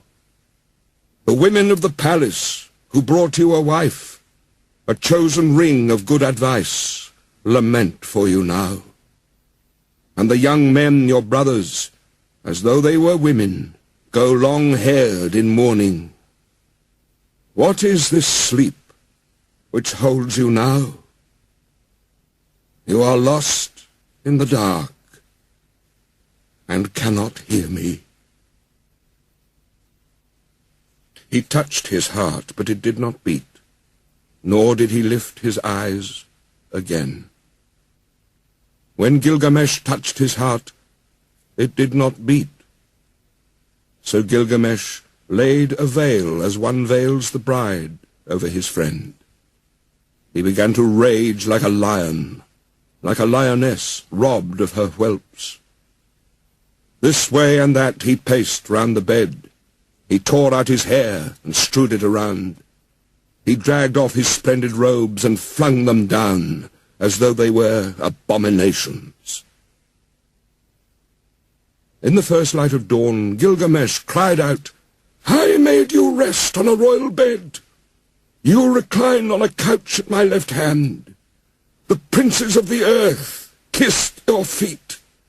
I will cause all the people of Uruk to weep over you and raise the dirge of the dead. The joyful people will stoop with sorrow, and when you have gone to the earth, I will let my hair grow long for your sake. I will wander through the wilderness in the skin of a lion." The next day also, in the first light, Gilgamesh lamented. 7 days and 7 nights he wept for Enkidu, until the worm fastened on him. Only then he gave him up to the earth, for the Anunnaki, the judges, had seized him. Then Gilgamesh issued a proclamation through the land. He summoned them all, the coppersmiths, the goldsmiths, the stoneworkers, and commanded them, "Make a statue of my friend." The statue was fashioned with a great weight of lapis lazuli for the breast and of gold for the body. A table of hard wood was set out, and on it a bowl of carnelian filled with honey, and a bowl of lapis lazuli filled with butter. These he exposed and offered to the sun. And weeping, he went away. Bitterly Gilgamesh wept for his friend Enkidu. He wandered over the wilderness as a hunter. He roamed over the plains. In his bitterness he cried, "How can I rest? How can I be at peace? Despair is in my heart. What my brother is now, that shall I be when I am dead. Because I am afraid of death, I will go as best I can to find Utnapishtim, whom they call the Far Away, for he has entered the assembly of the gods." So Gilgamesh travelled over the wilderness. He wandered over the grasslands, a long journey, in search of Utnapishtim, whom the gods took after the deluge. And they set him to live in the land of Dilmun, in the garden of the sun. And to him alone of men they gave everlasting life.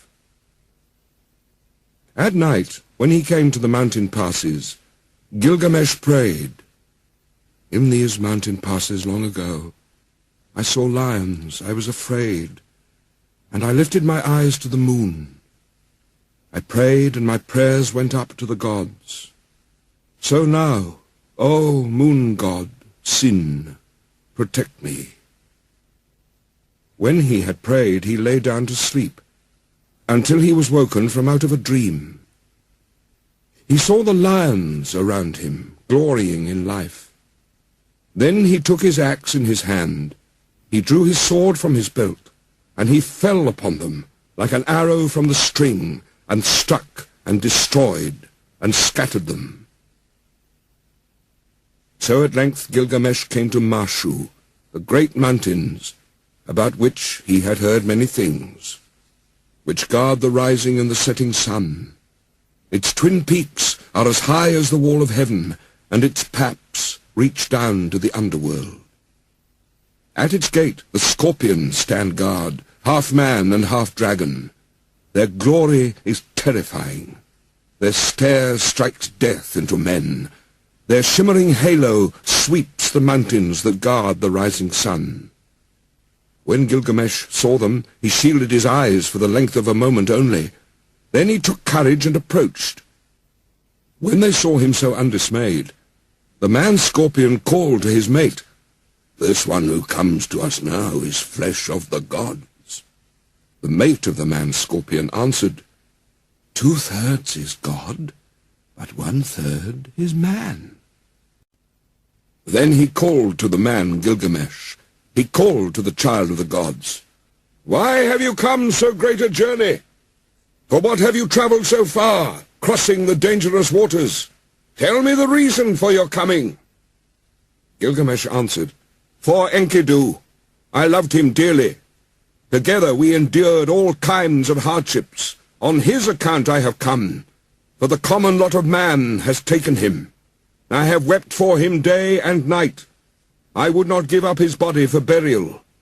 I thought my friend would come back because of my weeping. Since he went, my life is nothing. That is why I have travelled here in search of Utnapishtim, my father. For men say he has entered the assembly of the gods and has found everlasting life. I have a desire to question him concerning the living and the dead." The man-scorpion opened his mouth and said, speaking to Gilgamesh, "No man born of woman has done what you have asked. No mortal man has gone into the mountain. The length of it is 12 leagues of darkness. In it there is no light, but the heart is oppressed with darkness.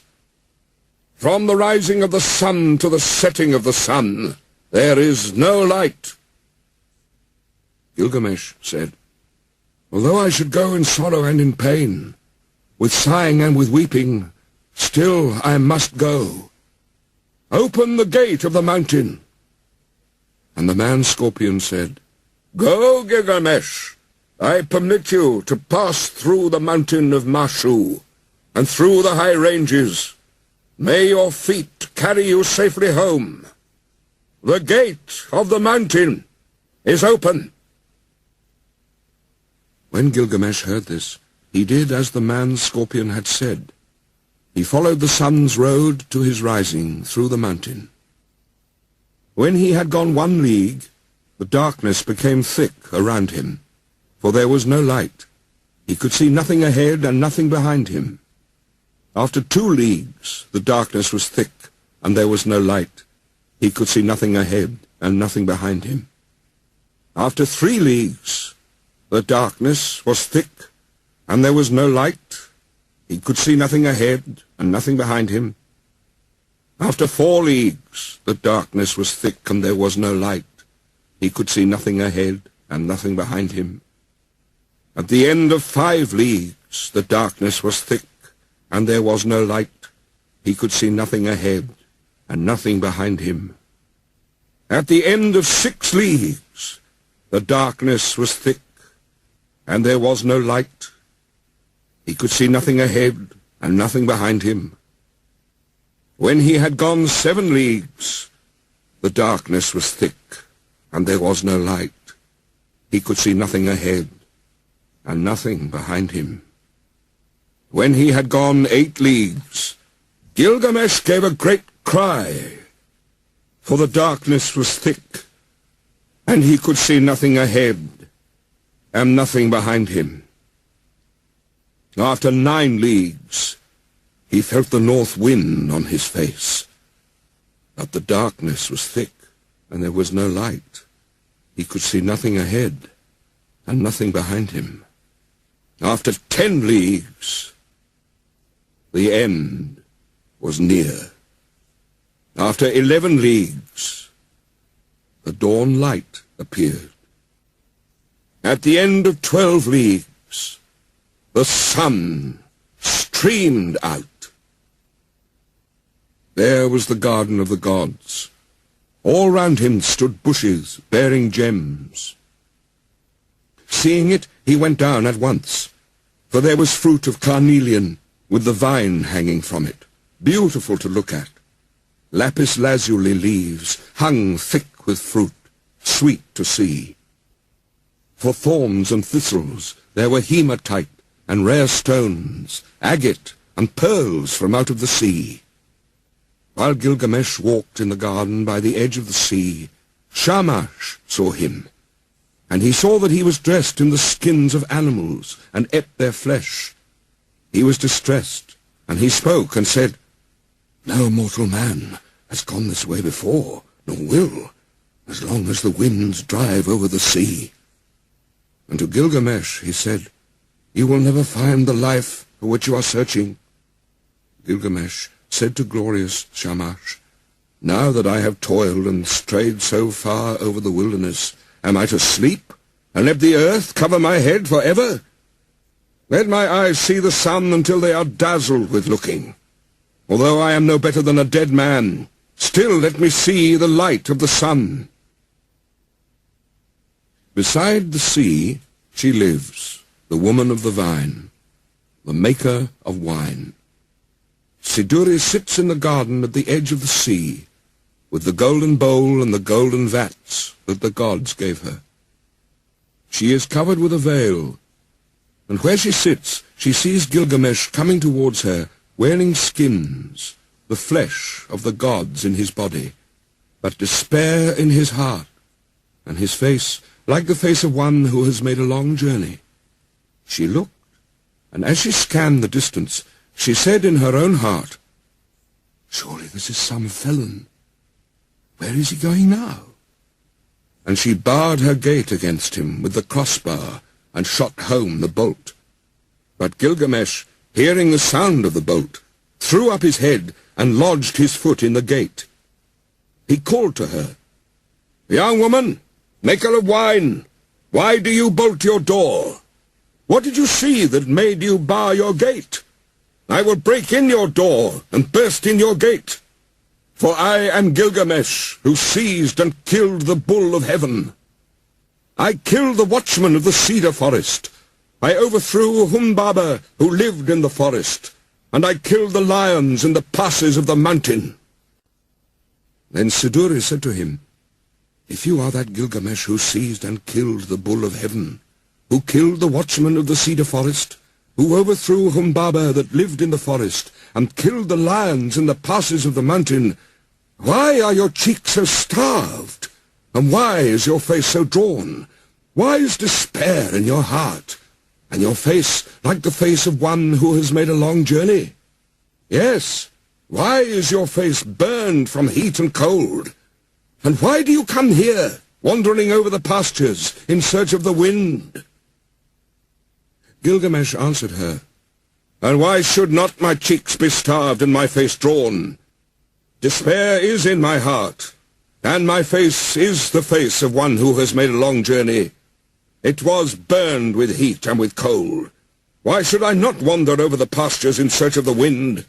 My friend, my younger brother, he who hunted the wild ass of the wilderness and the panther of the plains, my friend, my younger brother, who seized and killed the bull of heaven and overthrew Humbaba in the cedar forest, my friend, who was very dear to me and who endured dangers beside me, Enkidu, my brother, whom I loved.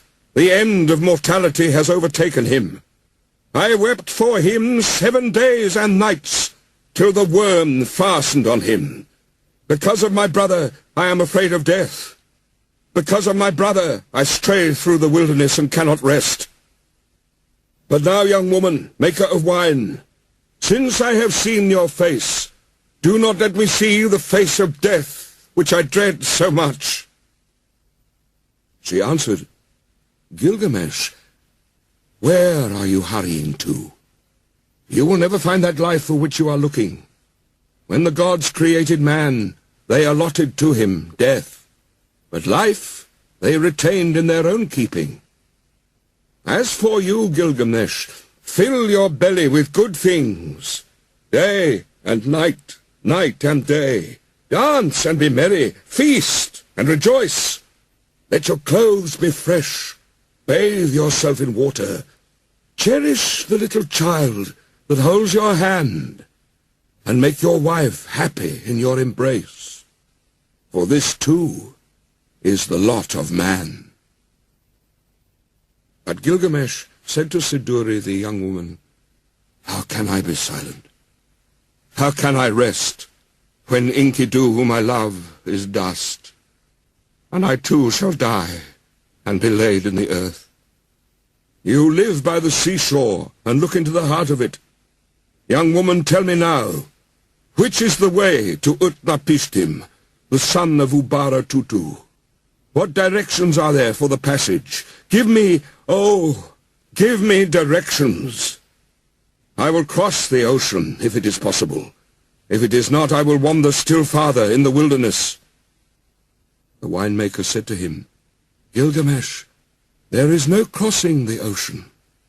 Whoever has come since the days of old has not been able to pass that sea. The sun in his glory crosses the ocean, but who besides Shamash has ever crossed it? The place and the passage are difficult, and the waters of death are deep, which flow between. Gilgamesh, how will you cross the ocean?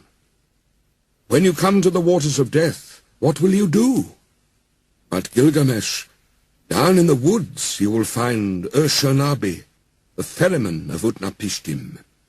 With him are the holy things, the things of stone. He is fashioning the serpent prow of the boat. Look at him well, and if it is possible, perhaps you will cross the waters with him. But if it is not possible, then you must go back." When Gilgamesh heard this, he was seized with anger. He took his axe in his hand and his dagger from his belt. He crept forward, and he fell on them like a javelin. And then he went into the forest and sat down. Ur-Shanabi saw the dagger flash and heard the axe, and he beat his head. for Gilgamesh had shattered the tackle of the boat in his rage. Ur-Shanabi said to him, "Tell me, what is your name?" "I am Ur-Shanabi, the ferryman of Utnapishtim, the faraway." He replied to him, "Gilgamesh is my name. I am from Uruk, from the house of Anu." Then Ur-Shanabi said to him, "Why are your cheeks so starved and your face drawn? Why is despair in your heart and your face like the face of one who has made a long journey? Yes, why is your face burned with heat and with cold? And why do you come here, wandering over the pastures in search of the wind?" Gilgamesh said to him, "Why should not my cheeks be starved and my face drawn? Despair is in my heart, and my face is the face of one who has made a long journey. I was burned with heat and with cold. Why should I not wander over the pastures? My friend, my younger brother, was seized and killed the bull of heaven, and overthrew Humbaba in the cedar forest, my friend, who was very dear to me, and who endured dangers beside me. Enkidu, my brother whom I loved, the end of mortality has overtaken him. I wept for him 7 days and nights, till the worm fastened on him. Because of my brother, I am afraid of death. Because of my brother, I stray through the wilderness. His fate lies heavy upon me. How can I be silent? How can I rest? He is dust, and I too shall die, and be laid in the earth forever. I am afraid of death. Therefore, Ur-Shanabi, tell me, which is the road to Utnapishtim? If it is possible, I will cross the waters of death. If not, I will wander still farther through the wilderness." Ur-Shanabi said to him, "Gilgamesh, your own hands have prevented you from crossing the ocean. When you destroyed the tackle of the boat, you destroyed its safety." Then the two of them talked it over, and Gilgamesh said, "Why are you so angry with me, Ur-Shanabi? For you yourself cross the sea by day and night. At all seasons you cross it." "Gilgamesh, those things you destroyed, their property is to carry me over the water, to prevent the waters of death from touching me. It was for this reason that I preserved them, but you have destroyed them, and the Urnu snakes with them. But now go into the forest, Gilgamesh.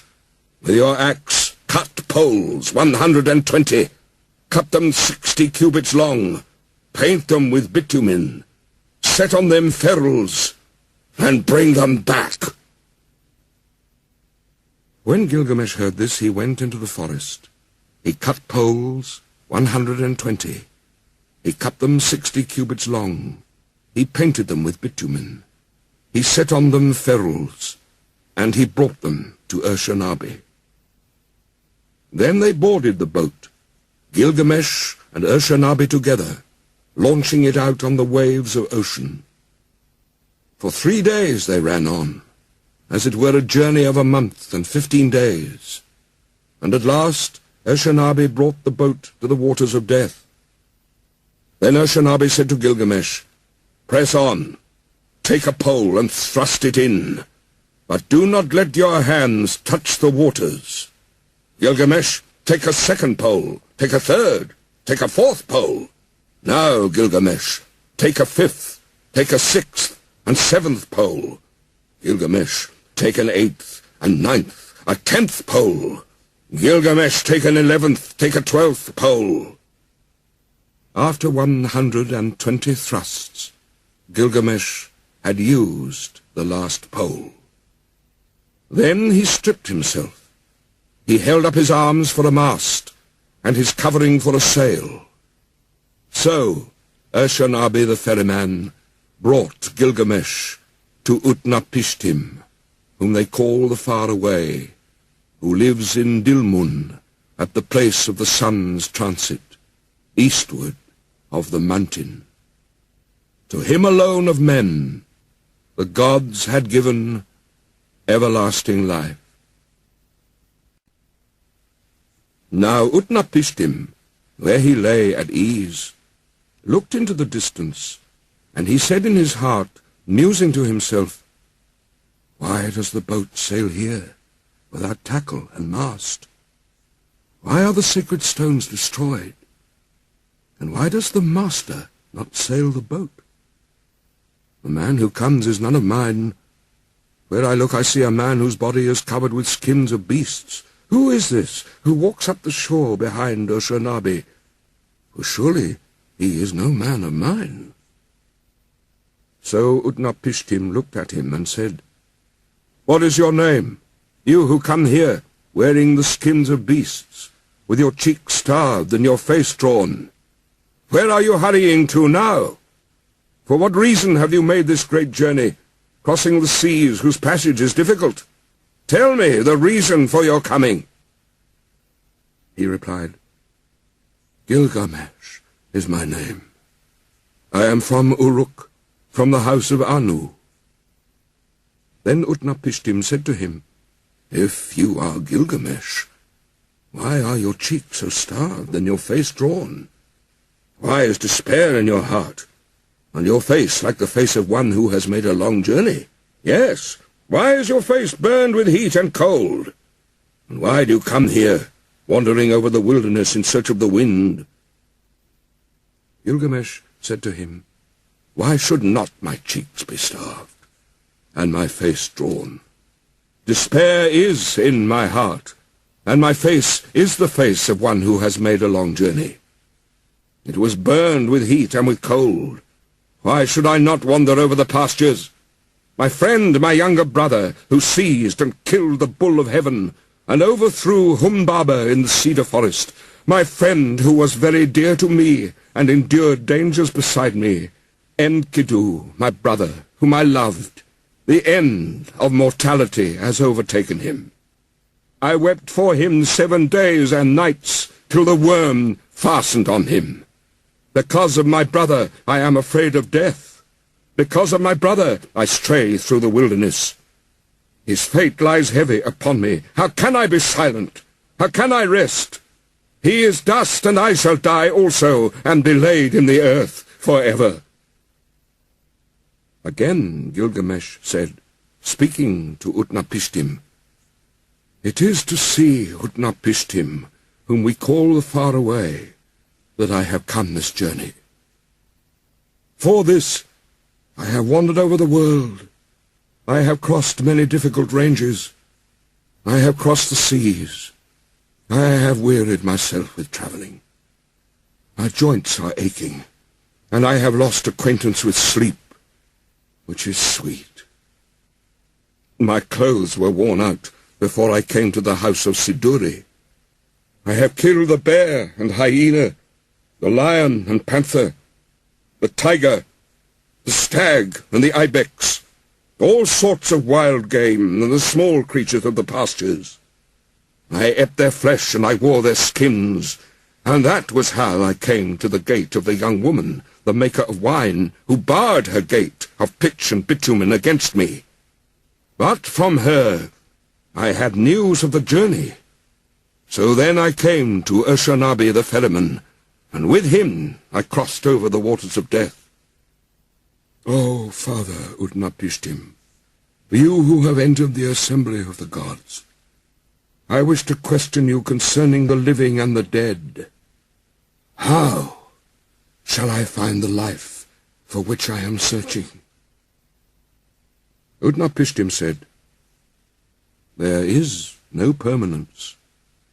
Do we build a house to stand forever? Do we seal a contract to hold for all time? Do brothers divide an inheritance to keep forever? Does the flood time of rivers endure? It is only the nymph of the dragonfly who sheds her lava and sees the sun in his glory. From the days of old there is no permanence. The sleeping and the dead, how alike they are. They are like a painted death. What is there between the master and the servant when both have fulfilled their doom?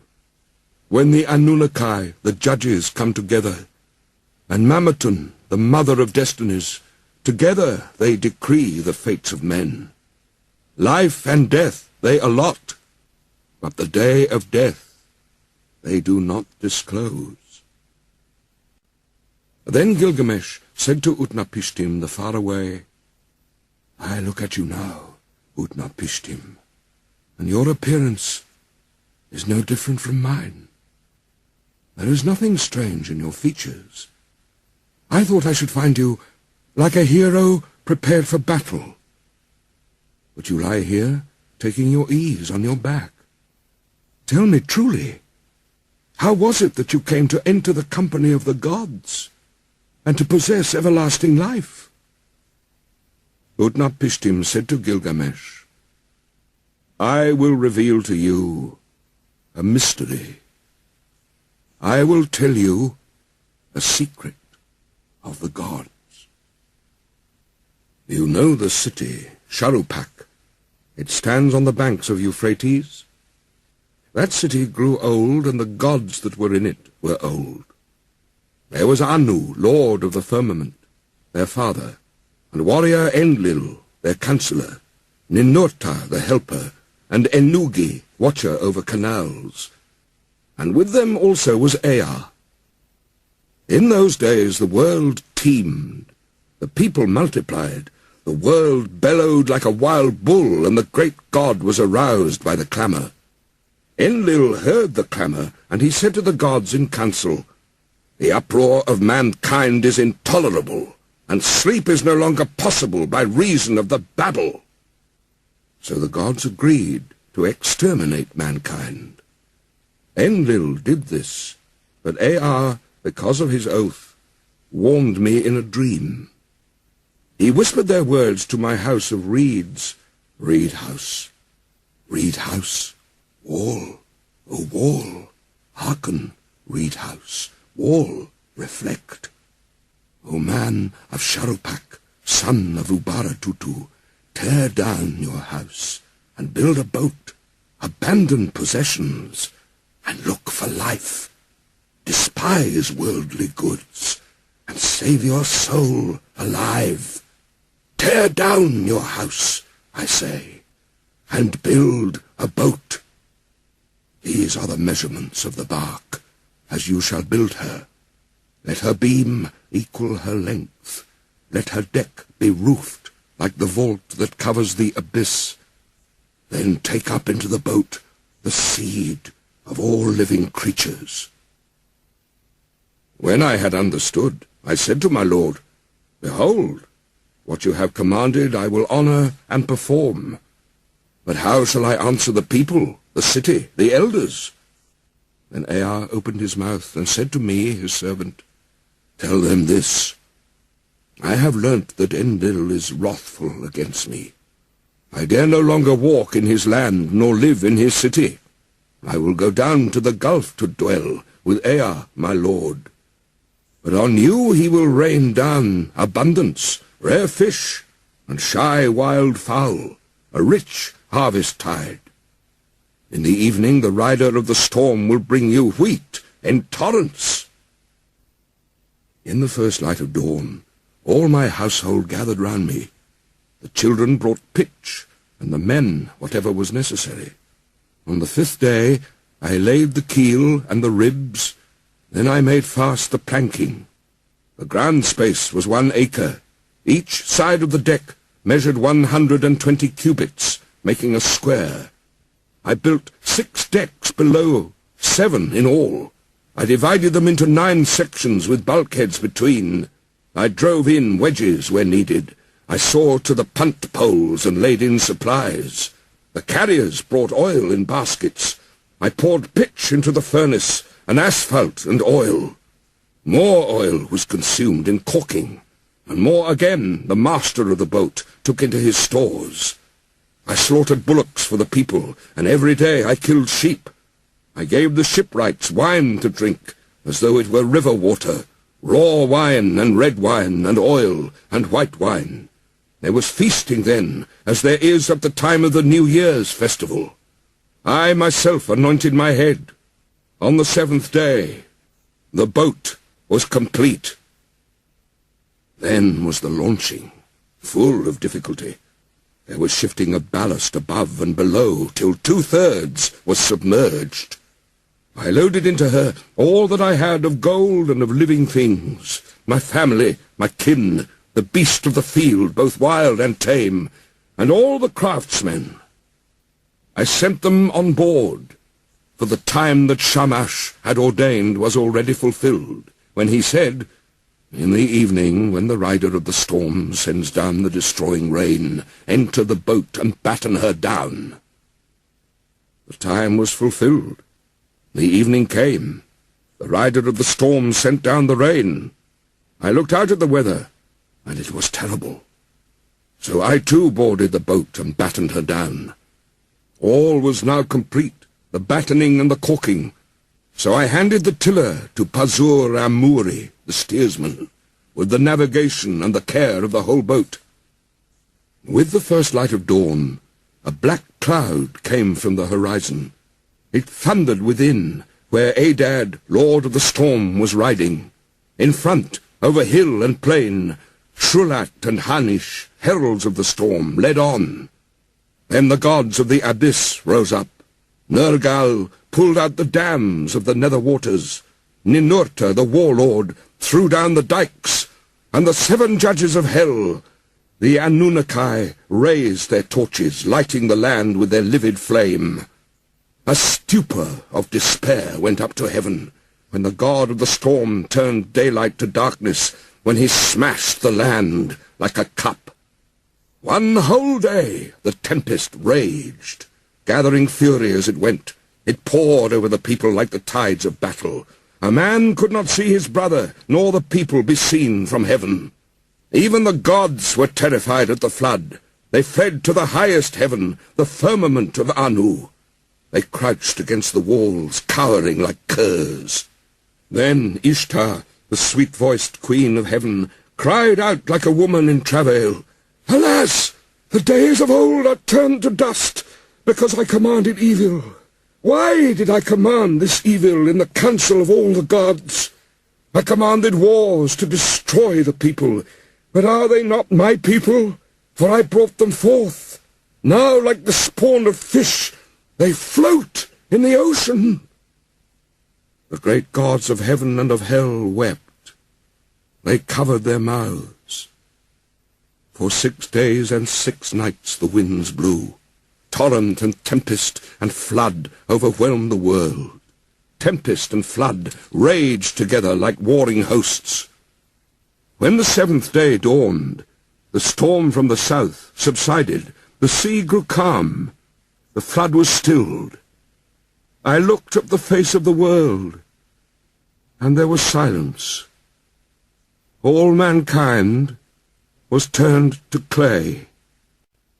The surface of the sea stretched as flat as a rooftop. I opened a hatch, and the light fell on my face. Then I bowed low. I sat down and I wept. The tears streamed down my face, for on every side was the waste of water. I looked for land in vain, but 14 leagues distant there appeared a mountain, and there the boat grounded. On the mountain of Nisir the boat held fast. She held fast, and did not budge. 1 day she held, and a 2nd day on the mountain of Nisir she held fast, and did not budge. A 3rd day and a 4th day she held fast on the mountain, and did not budge. A 5th day and a 6th day she held fast on the mountain. When the 7th day dawned, I loosed a dove, and let her go. She flew away, but finding no resting place, she returned. Then I loosed a swallow, and she flew away, but finding no resting place, she returned. I loosed a raven. She saw that the waters had retreated. She ate, she flew around, she cawed, and she did not come back. Then I threw everything open to the 4 winds. I made a sacrifice and poured out a libation on the mountain-top. 7 and again 7 cauldrons I set up on their stands. I heaped up wood and cane and cedar and myrtle. When the gods smelled the sweet savour, they gathered like flies over the sacrifice. Then at last Ishtar also came. She lifted her necklace with the jewels of heaven that once Anu had made to please her. O you gods here present, by the lapis lazuli round my neck, I shall remember these days as I remember the jewels of my throat. These last days I shall not forget. Let all the gods gather round the sacrifice, except Enlil. He shall not approach this offering, for without reflection he brought the flood. He consigned my people to destruction. When Enlil had come, when he saw the boat, he was wroth and swelled with anger at the gods, the host of heaven. Has any of these mortals escaped? Not one was to have survived the destruction. Then the god of the wells and canals, Ninurta, opened his mouth, and said to the warrior Enlil, Who is there of the gods that can devise without Ea? It is Ea alone who knows all things. Then Ea opened his mouth and spoke to warrior Enlil, Wisest of gods, hero Enlil, how could you so senselessly bring down the flood? Lay upon the sinner his sin. Lay upon the transgressor his transgression. Punish him a little when he breaks loose. Do not drive him too hard, or he perishes. Would that a lion had ravaged mankind rather than the flood. Would that a wolf had ravaged mankind rather than the flood. Would that famine had wasted the world rather than the flood. Would that pestilence had wasted mankind rather than the flood. It was not I that revealed the secret of the gods. The wise man learned it in a dream. Now take your counsel, what shall be done with him? Then Enlil went up into the boat. He took me by the hand, and my wife, and made us enter the boat and kneel down on either side, he standing between us. He touched our foreheads to bless us, saying, In time past, Utnapishtim was a mortal man. Henceforth, he and his wife shall live in the distance at the mouth of the rivers. Thus it was that the gods took me and placed me here to live in the distance at the mouth of the rivers. Utnapishtim said, As for you, Gilgamesh, who will assemble the gods for your sake, so that you may find that life for which you are searching? But if you wish, come and put it to the test. Only prevail against sleep for 6 days and 7 nights. But while Gilgamesh sat there resting on his haunches, a mist of sleep, like soft wool teased from the fleece, drifted over him. And Utnapishtim said to his wife, Look at him now, the strong man who would have everlasting life. Even now the mists of sleep are drifting over him. His wife replied, Touch the man to wake him, so that he may return to his own land in peace, going back through the gate by which he came. Utnapishtim said to his wife, All men are deceivers. Even you he will attempt to deceive. Therefore bake loaves of bread, each day 1 loaf, and put it beside his head, and make a mark on the wall to number the days he has slept. So she baked loaves of bread, each day 1 loaf, and put it beside his head, and she marked on the wall the days that he slept. And there came a day when the first loaf was hard, the second loaf was like leather, the third was soggy, the crust of the fourth had mould, the fifth was mildewed, the sixth was fresh, and the seventh was still on the embers. Then Utnapishtim touched him, and he woke. Gilgamesh said to Utnapishtim the far away, I hardly slept when you touched and roused me. But Utnapishtim said, Count these loaves, and learn how many days you slept. For your first is hard, your second like leather, your third is soggy, the crust of your fourth has mould, your fifth is mildewed, your sixth is fresh, and your seventh was still over the glowing embers when I touched and woke you."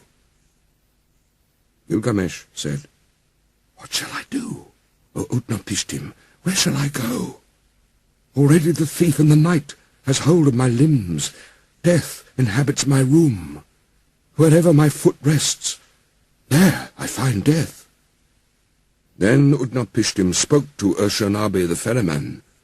"Woe to you, Ur-Shanabi! Now and for evermore you have become hateful to this harbourage.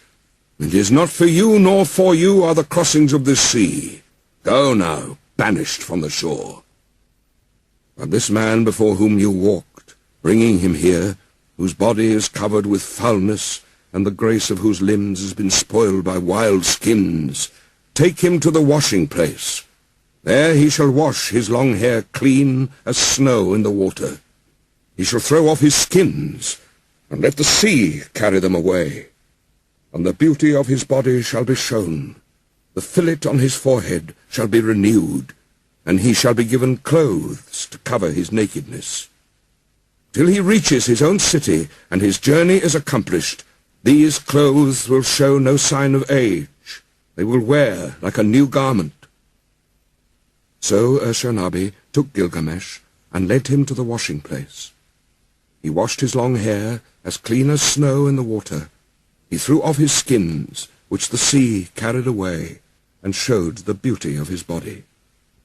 He renewed the fillet on his forehead, and to cover his nakedness gave him clothes which would show no sign of age, but would wear like a new garment till he reached his own city, and his journey was accomplished. Then Gilgamesh and Ur-Shanabi launched the boat onto the water and boarded it, and they made ready to sail away. But the wife of Utnapishtim the faraway said to him, "Gilgamesh came here wearied out. He is worn out. What will you give him to carry him back to his own country?" So Utnapishtim spoke, and Gilgamesh took a pole and brought the boat in to the bank. "Gilgamesh, you came here a man, wearied out. You have worn yourself out. What shall I give you to carry you back to your own country?"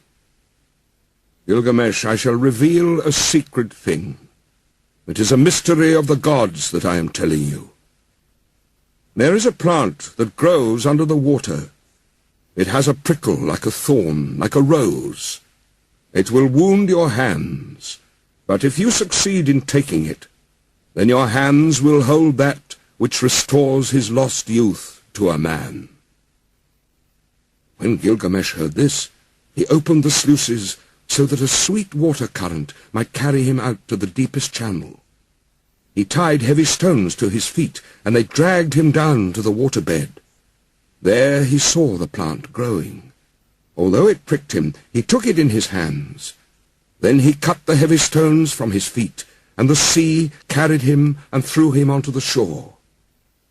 Gilgamesh said to Ur-Shanabi the ferryman, "Come here and see this marvelous plant.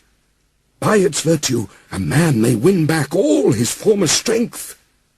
I will take it to Uruk of the strong walls. There I will give it to the old men to eat. Its name shall be, The Old Men Are Young Again. And at last I shall eat it myself, and have back all my lost youth." So Gilgamesh returned by the gate through which he had come.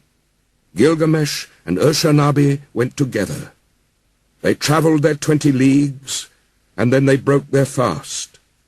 After 30 leagues, they stopped for the night. Gilgamesh saw a well of cool water, and he went down and bathed. But deep in the pool there was lying a serpent, and the serpent sensed the sweetness of the flower.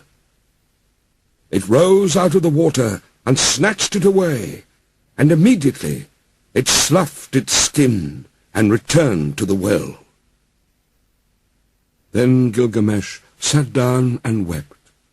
The tears ran down his face, and he took the hand of Ur-Shanabi "Oh, Sîn-lēqi, was it for this that I toiled with my hands? Is it for this I have wrung out my heart's blood? For myself I have gained nothing, not I, but the beast of the earth has joy of it now.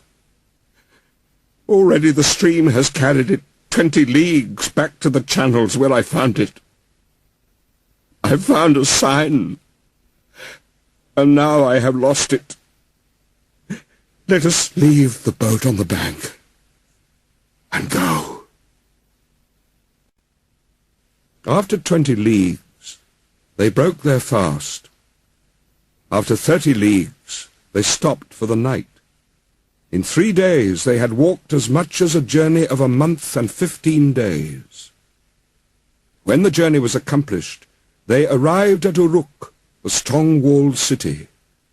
Gilgamesh spoke to him, to Sîn-lēqi the ferryman. "Sîn-lēqi, climb up onto the wall of Uruk. Inspect its foundation terrace, and examine well the brickwork. See if it is not of burnt bricks. And did not the 7 wise men lay these foundations? 1/3 of the whole is city, 1/3 is garden, and 1/3 is field, with the precinct of the goddess Ishtar. These parts and the precinct are all Uruk." This too was the work of Gilgamesh the king, who knew the countries of the world. He was wise, he saw mysteries, and knew secret things. He brought us a tale of the days before the flood. He went a long journey, was weary, worn out with labor, and returning, engraved on a stone the whole story. The destiny was fulfilled which the father of the gods, Enlil of the mountain, had decreed for Gilgamesh. In nether earth the darkness will show him a light. Of mankind, all that are known, none will leave a monument for generations to come to compare with his. The heroes, the wise men, like the new moon, have their waxing and waning. Men will say, "Who has ever ruled with might and with power like him?" As in the dark month, the month of shadows, so without him there is no light. O Gilgamesh, this was the meaning of your dream. You were given the kingship. Such was your destiny. Everlasting life was not your destiny. Because of this, do not be sad at heart. Do not be grieved or oppressed. He has given you power to bind and to loose, to be the darkness and the light of mankind. He has given unexampled supremacy over the people, victory in battle from which no fugitive returns, in forays and assaults from which there is no going back. But do not abuse this power. Deal justly with your servants in the palace. Deal justly before the face of the sun. The king has laid himself down and will not rise again. The Lord of Kula will not rise again. He overcame evil. He will not come again. Though he was strong of arm, he will not rise again. He had wisdom and a comely face. He will not come again. He is gone into the mountain. He will not come again. On the bed of fate he lies. He will not rise again. From the couch of many colors, he will not come again. The people of the city, great and small, are not silent. They lift up the lament. All men of flesh and blood, lift up the lament. Fate has spoken. Like a hooked fish, he lies stretched on the bed, like a gazelle that is caught in a noose. Inhuman Namtar is heavy upon him, Namtar that has neither hand nor foot, that drinks no water and eats no meat. For Gilgamesh, son of Ninsun, they weighed out their offerings. his dear wife, his son, his concubine, his musicians, his jester, and all his household, his servants, his stewards, all who lived in the palace weighed out their offerings for Gilgamesh, the son of Ninsun, the heart of Uruk.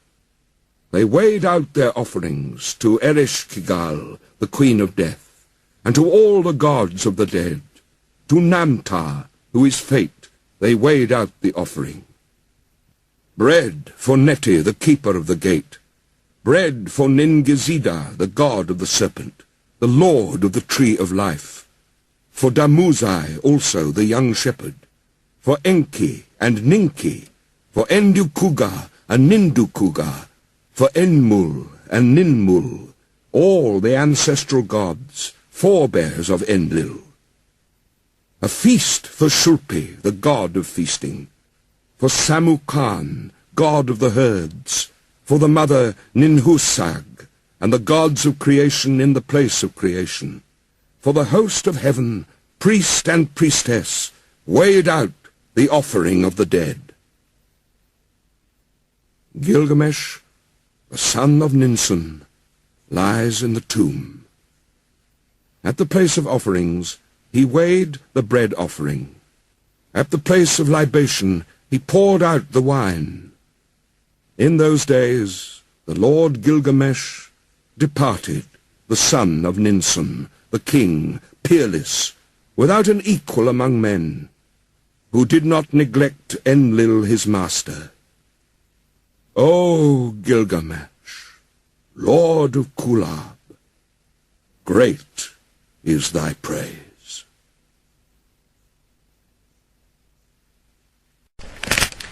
Itbema Gilgamesh, Shunatam Ipashar, Issakaram ana ummishu, Ummi inashat mushitiya, Shamchakuma attanalak, Inabirit eklutim, Ibtsirunimma kakkabu shamai, Kisrum sha'anim imkutam anatseriya, Ashishuma iktabiteliya, Unissuma nushashu ul-eltei, Urukmatum pachir elishu, Etlutum unashaku shepeshu, Ummidma puti miduyati. Ashiashuma adbalashu anatseriki,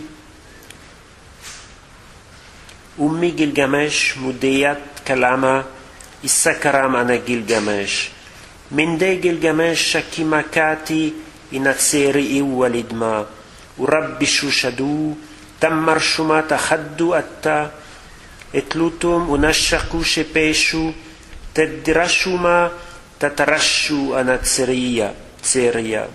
Ittilama itamar shanitam, Itbi itawiyam ana ummishu, Ummi atamar shanitam. Une lacune. Quelque chose, ina suqim sha uruk rebitim.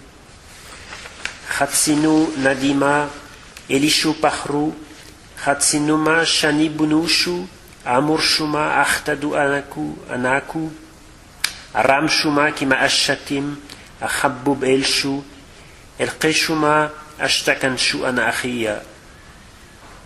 Ummi Gilgamesh mudiyat kalama, Issakaram ana Gilgamesh. Voilà. Après, bon, il y a une lacune, c'est petite. Bon, ça.